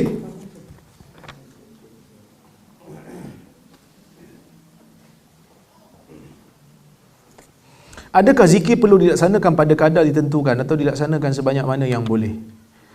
Contohnya bila berzikir apabila membawa kereta agak susah menghitung dengan tepat. Ada zikir yang disebutkan dengan bilangan yang khusus, ada zikir yang umum yang tidak disertakan bilangan yang khusus. Jadi kalau ada bilangan yang khusus tu, bila kita buat yang khusus tu, dapatlah pahala yang khusus yang disebut dalam hadis. Kalau tak buat, dapatlah pahala umum saja. So mudah. Daripada tak berzikir, zikirlah. Contohnya berzikir yang tak ada bilangan yang khusus. Kan dalam hadis Jabir kata, kami ni Nabi ajar berzikir bila naik tempat tinggi, takbir, turun tempat rendah, tasbih kan? Betul? Idza sa'idna kabbarna wa idza nazalna sabbahna kan? Betul kan? So, yang tu memang tak ada bilangan khusus lah. Sebab ikutlah keadaan, naik turun tu. Ada yang khusus. So yang khusus tu kita terikatlah dengan bilangan yang khusus. Kalau tak ada, kita buatlah zikir yang umum.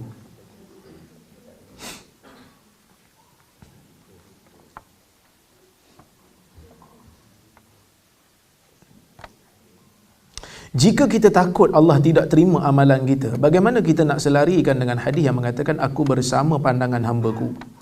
Jika pandangan kita Allah tidak terima amalan kita, maka adakah Allah tidak terima? Okey, macam ni. Betul dalam hadis Nabi sebut, hadis Qudsi, Allah Ta'ala sebut, ana inda zanni abdi bi. Aku di sisi bagaimana seorang hamba-Ku menyangka aku macam mana kat dia. Betul. Sebab itu, perasaan khauf dan raja perlu, takut dengan azab Allah, takut amalan tidak diterima, perlu disekalikan dengan harapan. So dalam nak beriman kepada Allah ni ada 3 sifat insan yang mesti digabungkan. Yang pertama, mahabbah, cinta pada Allah, ini setiap masa kena ada. Yang kedua, khauf, dan yang ketiga, raja. Takut kena ada, takut pada azab dan takut amalan tak diterima kena ada. Yang kedua, mengharapkan Allah Ta'ala ampun dan mengharap Allah Ta'ala terima juga kena ada. So 3 ni kena gabung sekali. Jadi yang saya sebut tadi, satu orang dia melebihkan raja sampai hilang perasaan khauf, ni bahaya. Maksudnya bila kita beriman kena ada 2 tu, dan kita kena seimbangkan 2 ni ikut keadaan. Orang tengah sakit, nazak, kita kena tinggikan raja berbanding khauf. Kena tinggikan harapan supaya dia sangka baik dengan Allah berbanding takut. Kita jumpa memang dia banyak dosa, bila kita pergi kita kata taubatlah, Allah Ta'ala akan ampunkan kamu, Allah Ta'ala sayang kat kamu. Walaupun dia banyak dosa, kita minta supaya dia meninggikan perasaan raja. Jangan pergi orang sakit, matilah kau, matilah, memang neraka menunggu kau. So dia akan tinggikan perasaan khauf, dan itu membahayakan dia. Tapi bila kita keadaan sihat, kita kena seimbangkan juga. Jangan bila kita buat asal boleh, alah tak apalah, takkan Allah Ta'ala nak azab. Umpamanya ada seorang kawan saya, dia pernah jumpa dengan satu orang liberal, dia belajar di Indonesia. Dia jumpa dengan satu orang, salat tak tutup aurat pun. Jadi bila ditanya, kenapa tak tutup aurat ni? Dia kata, lebih baik saya solat tak tutup aurat daripada tak solat langsung, Pak. Itu terlampau tinggi pula rojaknya. Betul tak? Solat kena tutup aurat. Ni solat pakai seluar pendek, pergi solat. Tak sah ni, umpamanya kan. Kalau dia pegang mazhab Syafi'i lah. Perempuan umpamanya, solat tak tutup aurat, tudung tak pakai. Penutup kepala tak pakai. Dia bertanya, kenapa solat tak tutup aurat? Dia kata, lebih baik saya solat dalam keadaan tak tutup aurat daripada tak solat langsung. Adakah solat tidak menutup aurat itu diterima dengan alasan Allah Ta'ala Maha Pengampun? Tak kenalah. Rajak diletakkan di tempat yang tak kena. Okey. So kita kena seimbangkan. Ya, Allah Ta'ala Rahim, tapi jangan lupa Allah Ta'ala juga Muntaqim. Ya, Allah Ta'ala juga akan memberi balasan buruk kepada orang yang buat maksiat. Okey.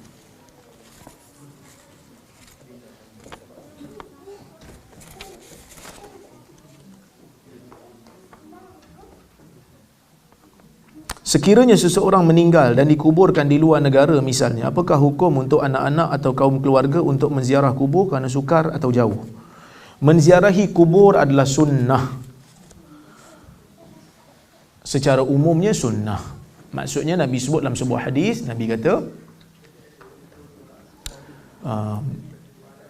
kuntu nahaitukum an ziyaratil qubur ala fazuruha fa innaha tuzakirukumul akhirah. Atau kama qala, dulu aku pernah larang kamu daripada ziarah kubur, sekarang pergilah ziarah kerana dia mengingatkan kamu kepada akhirat. Okey. Cuma yang menjadi isu kalau seseorang terpaksa bermusafir untuk menziarahi kubur. Kenapa yang menjadi problemnya yang tu? Kerana ada hadis Nabi kata la tushaddur rihal illa ila salasati masajid. Jangan ada seseorang itu mengikat, menyediakan kelengkapan musafirnya melainkan untuk pergi ke 3 masjid, iaitu Masjidil Haram, wa Masjidil Hadza, wa Masjidil Aqsa. 3 tu. Jadi bila Nabi sebut 3 tu, jangan kamu ikat kenderaan kamu untuk bermusafir melainkan nak pergi ke 3 tu. Jadi Ibn Taymiyah ni dia fatwakan musafir untuk ziarah kubur tidak disyariatkan, kerana Nabi kata 3 ni saja, iaitu masjid dia boleh, di kubur tak termasuk kan. Dan pendapat Ibn Taymiyah ni bukan pendapat dia yang baru. Maksud sebelum dia pun ada ulama yang fatwakan begitu. Sebelum dia pun ada ulama yang fatwakan begitu, tapi majoriti ulama tak terima pandangan dia. Majoriti ulama kata tak apa, kerana ziarah kubur adalah sesuatu yang dituntut. Cumanya saya nak bagi tahu begini, ziarah kubur ni Nabi sebut dalam hadis mengingatkan kita kepada akhirat. Maka ziarah kubur siapa pun tak apa. Tak semesti ziarah kubur keluarga kita. Doa ustaz, doa di mana-mana pun sampai. Kan? Tapi kalau kita ada duit banyak nak pergi ziarah kubur saudara sebab dia kata ada feel lain sikit ustaz. Sebenarnya memang betul. Kita pergi ziarah kubur Nabi dengan ziarah kubur sahabat tak sama dengan ziarah kubur orang biasa. Bukan kerana kita percaya apa, tapi kita nak ambil semangat dia. Contohnya macam dekat Jordan tu ada kubur Muaz bin Jabal, ada kubur Abu Ubaidah Al-Jarrah, Ibn Al-Jarrah kan. So masa kita pergi kita ziarah tu, kita rasa macam nak ambil semangat dia kan. Bukan kerana kita nak pergi minta hajat kat dia pula, tapi dia macam ada feel lain. Sebab manusia kan ada jasad fizikal dan rohani. So bila kita tengok benda tu tak sama macam kita dengar khabar tentang dia. So bagi saya pegang pendapat majoriti lah, boleh lah pergi. Tapi tak ada kelebihan apa pun, secara khususnya tak ada. Sekadar ziarah kubur biasa saja. Maksud saya ziarah kubur seperti mana yang lain. Okey, saya tidak bersama dengan Ibn Taymiyah dalam masalah.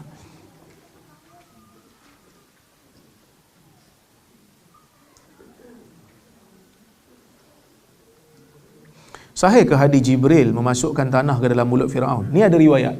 Waktu ni Firaun dah lemas tu, dia nak mengucap, Jibril masukkan tanah dalam mulut dia supaya dia tak mengucap. Tak dan lah. Kenapa Allah Ta'ala tak merahmati dia? Sebab ada hadis lain. Nabi kata innallaha yaqbalu taubatal abdi ma lam yugharghir. Allah menerima taubat seorang hamba selagi mana nyawanya tidak sampai ke kerongkong. So Jibril Firaun dah sampai ke tahap tu. Jadi bukan kalau Allah Ta'ala betul-betul tak nak terima taubat Firaun ni, dah tentu Allah Ta'ala tak hantar Musa pergi daripada awal.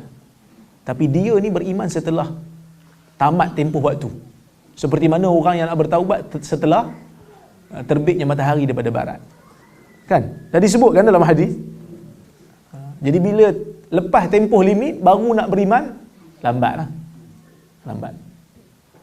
Dah keluar result baru nak study betul-betul. Lambat.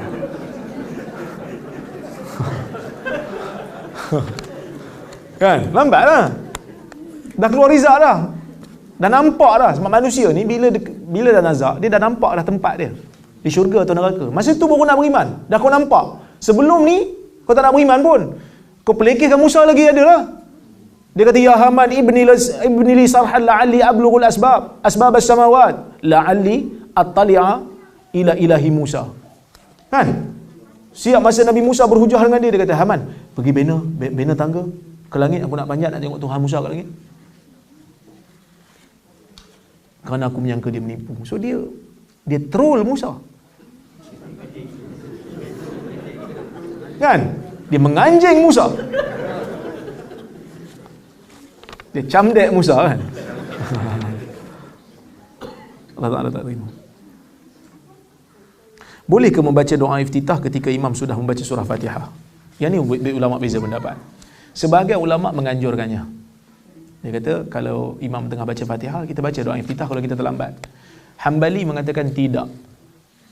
Kerana ada riwayat menyebut wa idza qara'a fa ansitu. Apabila imam membaca, hendaklah kita diam dan mendengar. Saya cenderung ke arah itulah. Bila imam dah baca Fatihah, kita dengarlah. Kerana imam baca untuk kita dengar.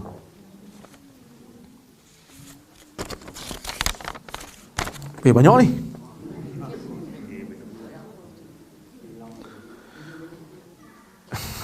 Sebahagian kalau tak sempat kita jawab bulan depan Saya simpanlah dulu. Bagaimana cara taubat nasuha yang sebenar? Taubat ni kalau dosa dengan Tuhan ada 3 caranya. Dosa dengan Tuhan ada 3 cara. Menyesal dengan dosa yang kita buat, tinggalkan dosa tu dan azam tak mau buat lagi. Taubat. Kalau dosa dengan orang, kena minta halal kat orang tu. Kena minta maaf kat orang tu. Tapi kalau orang tu tak tahu, ustaz, kita kutuk dia, macam mana? Yang ni ada khilaf. Dia macam ni Dosa kita dengan orang, kita kena minta halal. Kalau kita ambil barang dia, kita kena pulang. Kalau barang tu tak ada, kena ganti. Tapi kalau dosa tu berbentuk umpatan ataupun kutukan, dan orang tu tak tahu kita umpat dia dan kutuk dia, yang ni ada dua pendapat. Pendapat yang pertama mazhab Syafi'i, disebut oleh Al-Imam An-Nawawi. Pendapat yang sahih dalam mazhab Syafi'i, kena bagi tahu kat dia dan kena minta halal kat dia. Dan kena sebutlah satu-satu. Kerana Imam Nawawi kata, kerana mazhab Syafi'i kata, manusia ni bila diumpat, ada benda yang diumpat tu dia boleh maafkan, ada benda yang dia tak maafkan. Sebab tu kena sebut satu-satu. Kerana takut kalau kita sebut, kita tak sebut, kita tak tahu dia maafkan ke tidak. Jadi kita bagi tahulah, minta maaf, saya dulu ada kutuk awak. Antara benda yang saya kutuk adalah, ni senarai dia.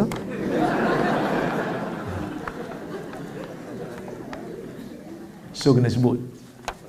Sebahagian ulama mazhab Syafi'i dan juga mazhab Hanbali, mereka mengatakan kalau orang tu tak tahu kita umpat dia dan tak tahu kita kutuk dia, tidak perlu untuk bagi tahu. Sebaliknya, kita istighfar kepada Allah untuk dia.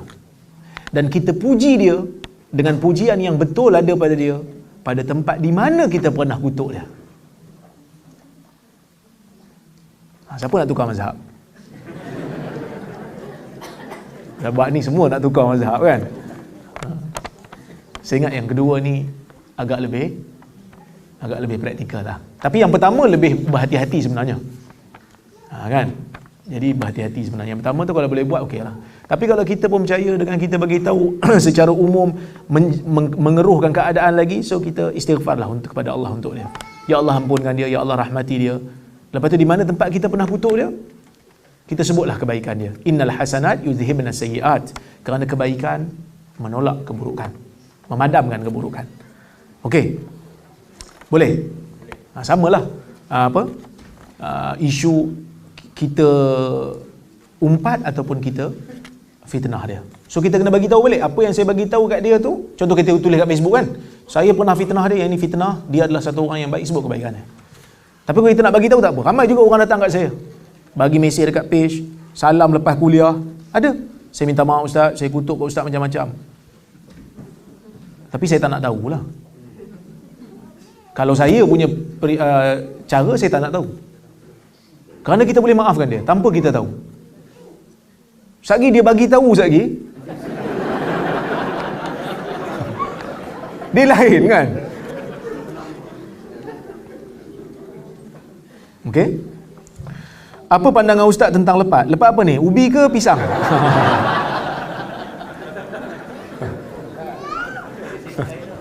Ha? Ni lepat apa ni? Oh, yang makrifat hakikat tu kan? Petang ni dia pergi Tanjung Malim kan? Ada orang tag saya dekat poster dia, tapi saya dekat sini kan. Saya tidur KL malam ni. Esok ada urusan lagi. So tak dapat nak jumpa. Saya tak boleh juga hadir. Dia macam ni tuan-tuan dan puan. Bila kita nak memahami agama ni, dia mesti ada disiplin. Disiplin yang paling utama mesti faham bahasa Arab. Tak boleh mentafsirkan ayat Quran dan hadis dengan kefahaman bahasa Melayu. Contohnya sebahagian orang, dia kata, saya ni kalau solat pun saya lalai. Jadi tak payah solat lah. Sebab Tuhan kata celaka bagi orang yang solat, iaitu orang yang lalai dalam solatnya. Betul tak? Sedangkan bagi orang yang faham bahasa Arab, Tuhan kata apa? Fawailul lil musallin alladzina hum an salatihim sahun. Celakalah bagi orang-orang yang salat, iaitu orang yang mereka ini lalai daripada solat mereka. Sebab an maksudnya daripada kan? An tu daripada. Sebab tu dalam hadis ada an. Daripada. Bukan alladzina hum fi salatihim sahun. Bukan orang yang lalai dalam solat mereka. Itu orang yang lalai daripada solat mereka. Sebab itu sebahagian mufassirin kata, ayat ni maksudnya apa dia? Ayat ni maksudnya orang yang melengah-lengahkan solat sehingga habis waktu. Tanpa ada uzur apa, dia pergi lengahkan solat habis waktu. Lepas tu dia solat qada. Dia solat juga, tapi dia telah lalai daripada solatnya. Maksud dia melengahkan sampai habis waktu, dia solat lepas pada tu. Lepas habis waktu. Orang yang lalai daripada solat, bukan orang yang lalai dalam solat. Itu antara yang terpenting lah bila kita nak berbahas, mesti faham bahasa Arab dulu. Tak boleh belajar faham ayat Quran tanpa memahami bahasa Arab, kerana Al-Quran itu bahasa Arab. Jadi bila Quran bahasa Arab, mesti faham bahasa Arab. Bila hadis bahasa Arab, mesti faham bahasa Arab. Samalah bila kita nak belajar teks Melayu, manuskrip Melayu, kena faham bahasa Melayu. Tak boleh faham manuskrip Melayu dengan kepahaman bahasa Inggeris. Tak boleh. Kerana literature ataupun linguistiknya, adab-adab bahasanya berbeza. Kan?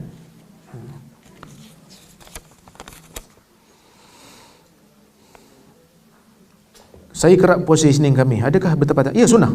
Puasa Isnin Khamis adalah sunnah. Jika dilakukan pada hari lain bagaimana? Yang ada hari khusus, hari Isnin Khamis, dan juga 3 hari pertengahan bulan. Kalau tak 3 bulan mana-mana pun, 3 bulan pula, 3 hari dalam sebulan mana-mana pun. Lepas tu kalau nak buat pada hari-hari lain dengan alasan ia adalah solat puasa sunat pun boleh juga. Tetapi hari yang khusus Isnin dan Khamis.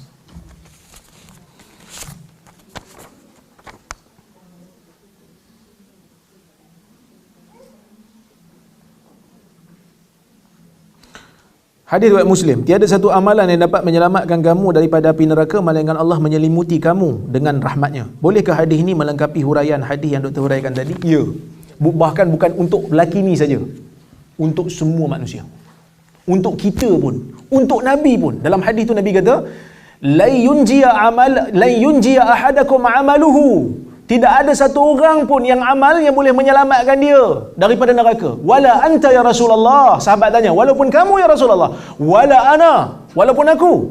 Illa ayyataghammadani Allahu minhu birahmah. Kecuali Allah telah mencucuri dan menyelimutkan aku dengan rahmatnya. Maksudnya apa hadis ni? Maksudnya adalah bila kita beramal, amal kita ni bukan untuk membeli syurga. Amal kita ni untuk mendapatkan rahmat di syurga. Kerana kalau nak compare secara adil, tak akan mampu untuk capai syurga. Kenapa? Kita amal dalam dunia ni sehari 24 jam. Solat 5 minit. kali 5, 25 minit. Campur solat sunat setengah jam. Campur ibadat lain, sedekah apa semua kita buat, katalah paling kurang sehari sejam. Kita ada baki 23 jam. 23 jam kita buat apa? Kita buat kerja kita. Kita cari dunia kita. Paling penting tidur 8 jam. Betul tak? So tidur 8 jam. Tidur lagi lama daripada ibadat. Dalam dunia ni, manusia tidur lagi lama daripada ibadat. Manusia normal macam kita ni. Betul? Ada orang solat lagi lama daripada tidur? Mana ada? Imam solat tarawih lama pun kebas kaki. Belum 8 jam lagi. Baru 3-4 jam kan? Okay. So 8 jam kita tidur. Hanya sejam je kita buat ibadat. Lepas tu nak masuk syurga banyak mana? Lama mana? Selama-lamanya. Tu yang Nabi sebut dalam hadis tu. Bukhari Nabi kata maudhi'u sautin fil jannah khairum minad dunya wa ma fiha. Kawasan dalam syurga ni kalau kita lipatkan cemeti yang pukul orang tu, lipat macam mana? Lipat ni. Lipat letak dalam syurga. Kawasan tu lebih baik daripada dunia dan seisinya. Nikmat dalam syurga sebesar itu. Lebih baik daripada syurga dan seisinya kerana nikmatnya tidak putus. Dunia putus. Tidak terhad. Syurga tidak terhad dan dunia terhad. Dan balasan yang Allah Ta'ala bagi dalam syurga ni tidak pernah terlintas dalam jiwa manusia. Sedangkan ibadat kita sangat terhad. Itu satu. Yang kedua, bukan ke pahala kita digandakan. Gandaan pahala ni rahmat ke sebab kita berhak dapat? Rahmat. Kalau Tuhan buat kira macam accountant punya kira, susah kita. Pahala satulah. Dosa satu. Orang buat dosa dengan orang buat pahala, mana lagi khusyuk?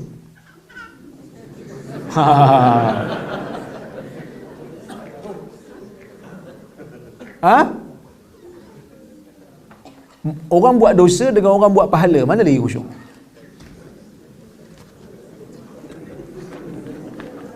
Nak kata dosa khusyuk lagi tu Ustaz, macam berdosa juga tu. Betul tak? Kadang-kadang kita solat, kita tak khusyuk mana pun. Tapi masa kita buat dosa, kadang-kadang kita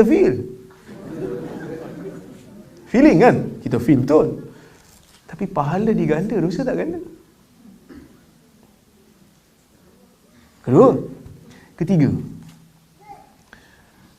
Dosa-dosa kecil diampun dengan ibadat yang kita buat. Bukankah itu rahmat? Dosa-dosa kecil terampun dengan musibah. Bukankah itu rahmat? Yang keempat, bila pergi ke negeri akhirat, timbangan amal. Bila ditimbang, bila amal kita ditimbang, katalah timbang tu berat belah baik, dia masuk ke mana? Syurga. Apa jadi pada dosa dia? Ampun. Betul? Kalau nak adil, bila dosa lagi ringan daripada pahala, masuklah neraka dulu. Sebab kau ada dosa kan? Masuk neraka dulu. Sampai habis dosa pun masuk syurga. Itu adil. Tapi Allah Ta'ala ampun, rahmat. Kedua, satu orang timbang berat belah jahat. Dia gimana? Neraka. Sampai habis dia punya dosa dia, lepas tu dia masuk syurga. Sampai bila? Selama-lamanya. Dia tak keluar lepas dosa lepas pahala dia habis. Dia dalam syurga tengah sonok-sonok. Okey, masa dah tamat Ni bukan pergi taman tema kan. Masa dah tamat. Okey. Berkenaan baca surah Kahfi pada hari Jumaat yang mana akan dipancarkan cahaya antara dua Jumaat.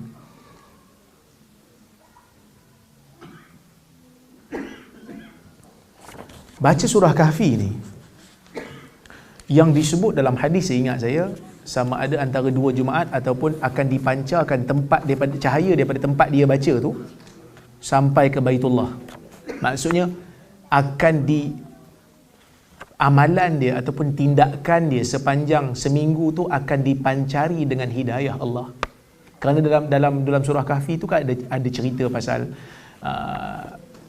syurga dan neraka, ada cerita pasal Zulkarnain. So tindakan dia akan dipandu. dia akan mendapat panduan. Macam mana orang solat lah, yang Nabi sebutlah hadis tu, wassalatu nur, solat itu cahaya. Orang kalau solat, macam mana dia marah pun akan kita nampak dia tu terpandu, dia tak ada maki orang suka-suka, tak ada. Okey. Assalamualaikum warahmatullahi wabarakatuh. Apakah amalan yang mampu memadamkan murka Allah dengan cepat? Kedua, adakah sedekah dapat memadamkan dosa besar? Sedekah dapat memadam dosa kecil. Dosa besar mesti dengan taubat. Okey, memadam murka Allah dengan taubatlah. Memadam murka Allah dengan taubat. Ini satu lagi, bagaimana cara untuk wanita berwuduk di tempat terlindung, di tempat yang tidak terlindung, agar tidak ternampak auratnya? Dalam isu ni ada hadis riwayat Muslim, Nabi SAW menyapu di atas khimar. Nabi menyapu di atas apa? Serban dia. Maka cuma ulama berbeza pendapat tentang hukum menyapu di atas tudung kepala ataupun penutup kepala tanpa sedikit pun disapu di atas ataupun disapu di kawasan kepala. Dalam isu ni saya berpegang kepada mazhab Syafi'i dalam isu sapuan kepala, iaitu sebahagian pun sudah memadai. Maksud kita ambil, basahkan tangan dan sapu di mana-mana kawasan kepala sudah memadai. Tak perlu untuk sapu keseluruhan. Sapu keseluruhan adalah sunnah. Dia bukanlah satu kewajipan. Jadi kalau seorang perempuan dia berada di satu kawasan yang memang tak ada tempat untuk dia berwuduk secara tertutup, maka dalam isu ni dia boleh ambil pendapat sebahagian ulama yang membenarkan dia sapu di atas tudung dia.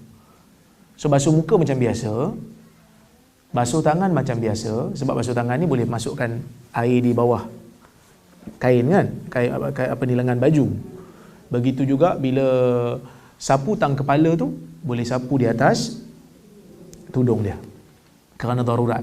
Tapi seeloknya masukkanlah tangan tu di bawah tudung tu supaya sedikit daripada rambut tu terkena air. Okey, lepas tu tang kaki tu, kalau dia memang ambil wuduk dan pakai stokin, sapu je atas stokin tu.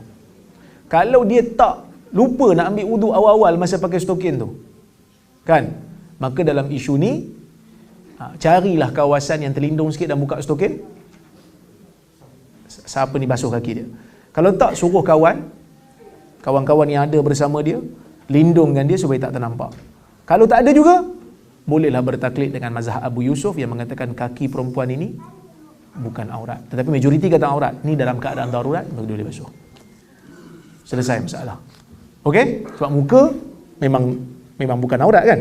So kita basuh muka macam biasa, tangan masukkan di bawah baju macam biasa.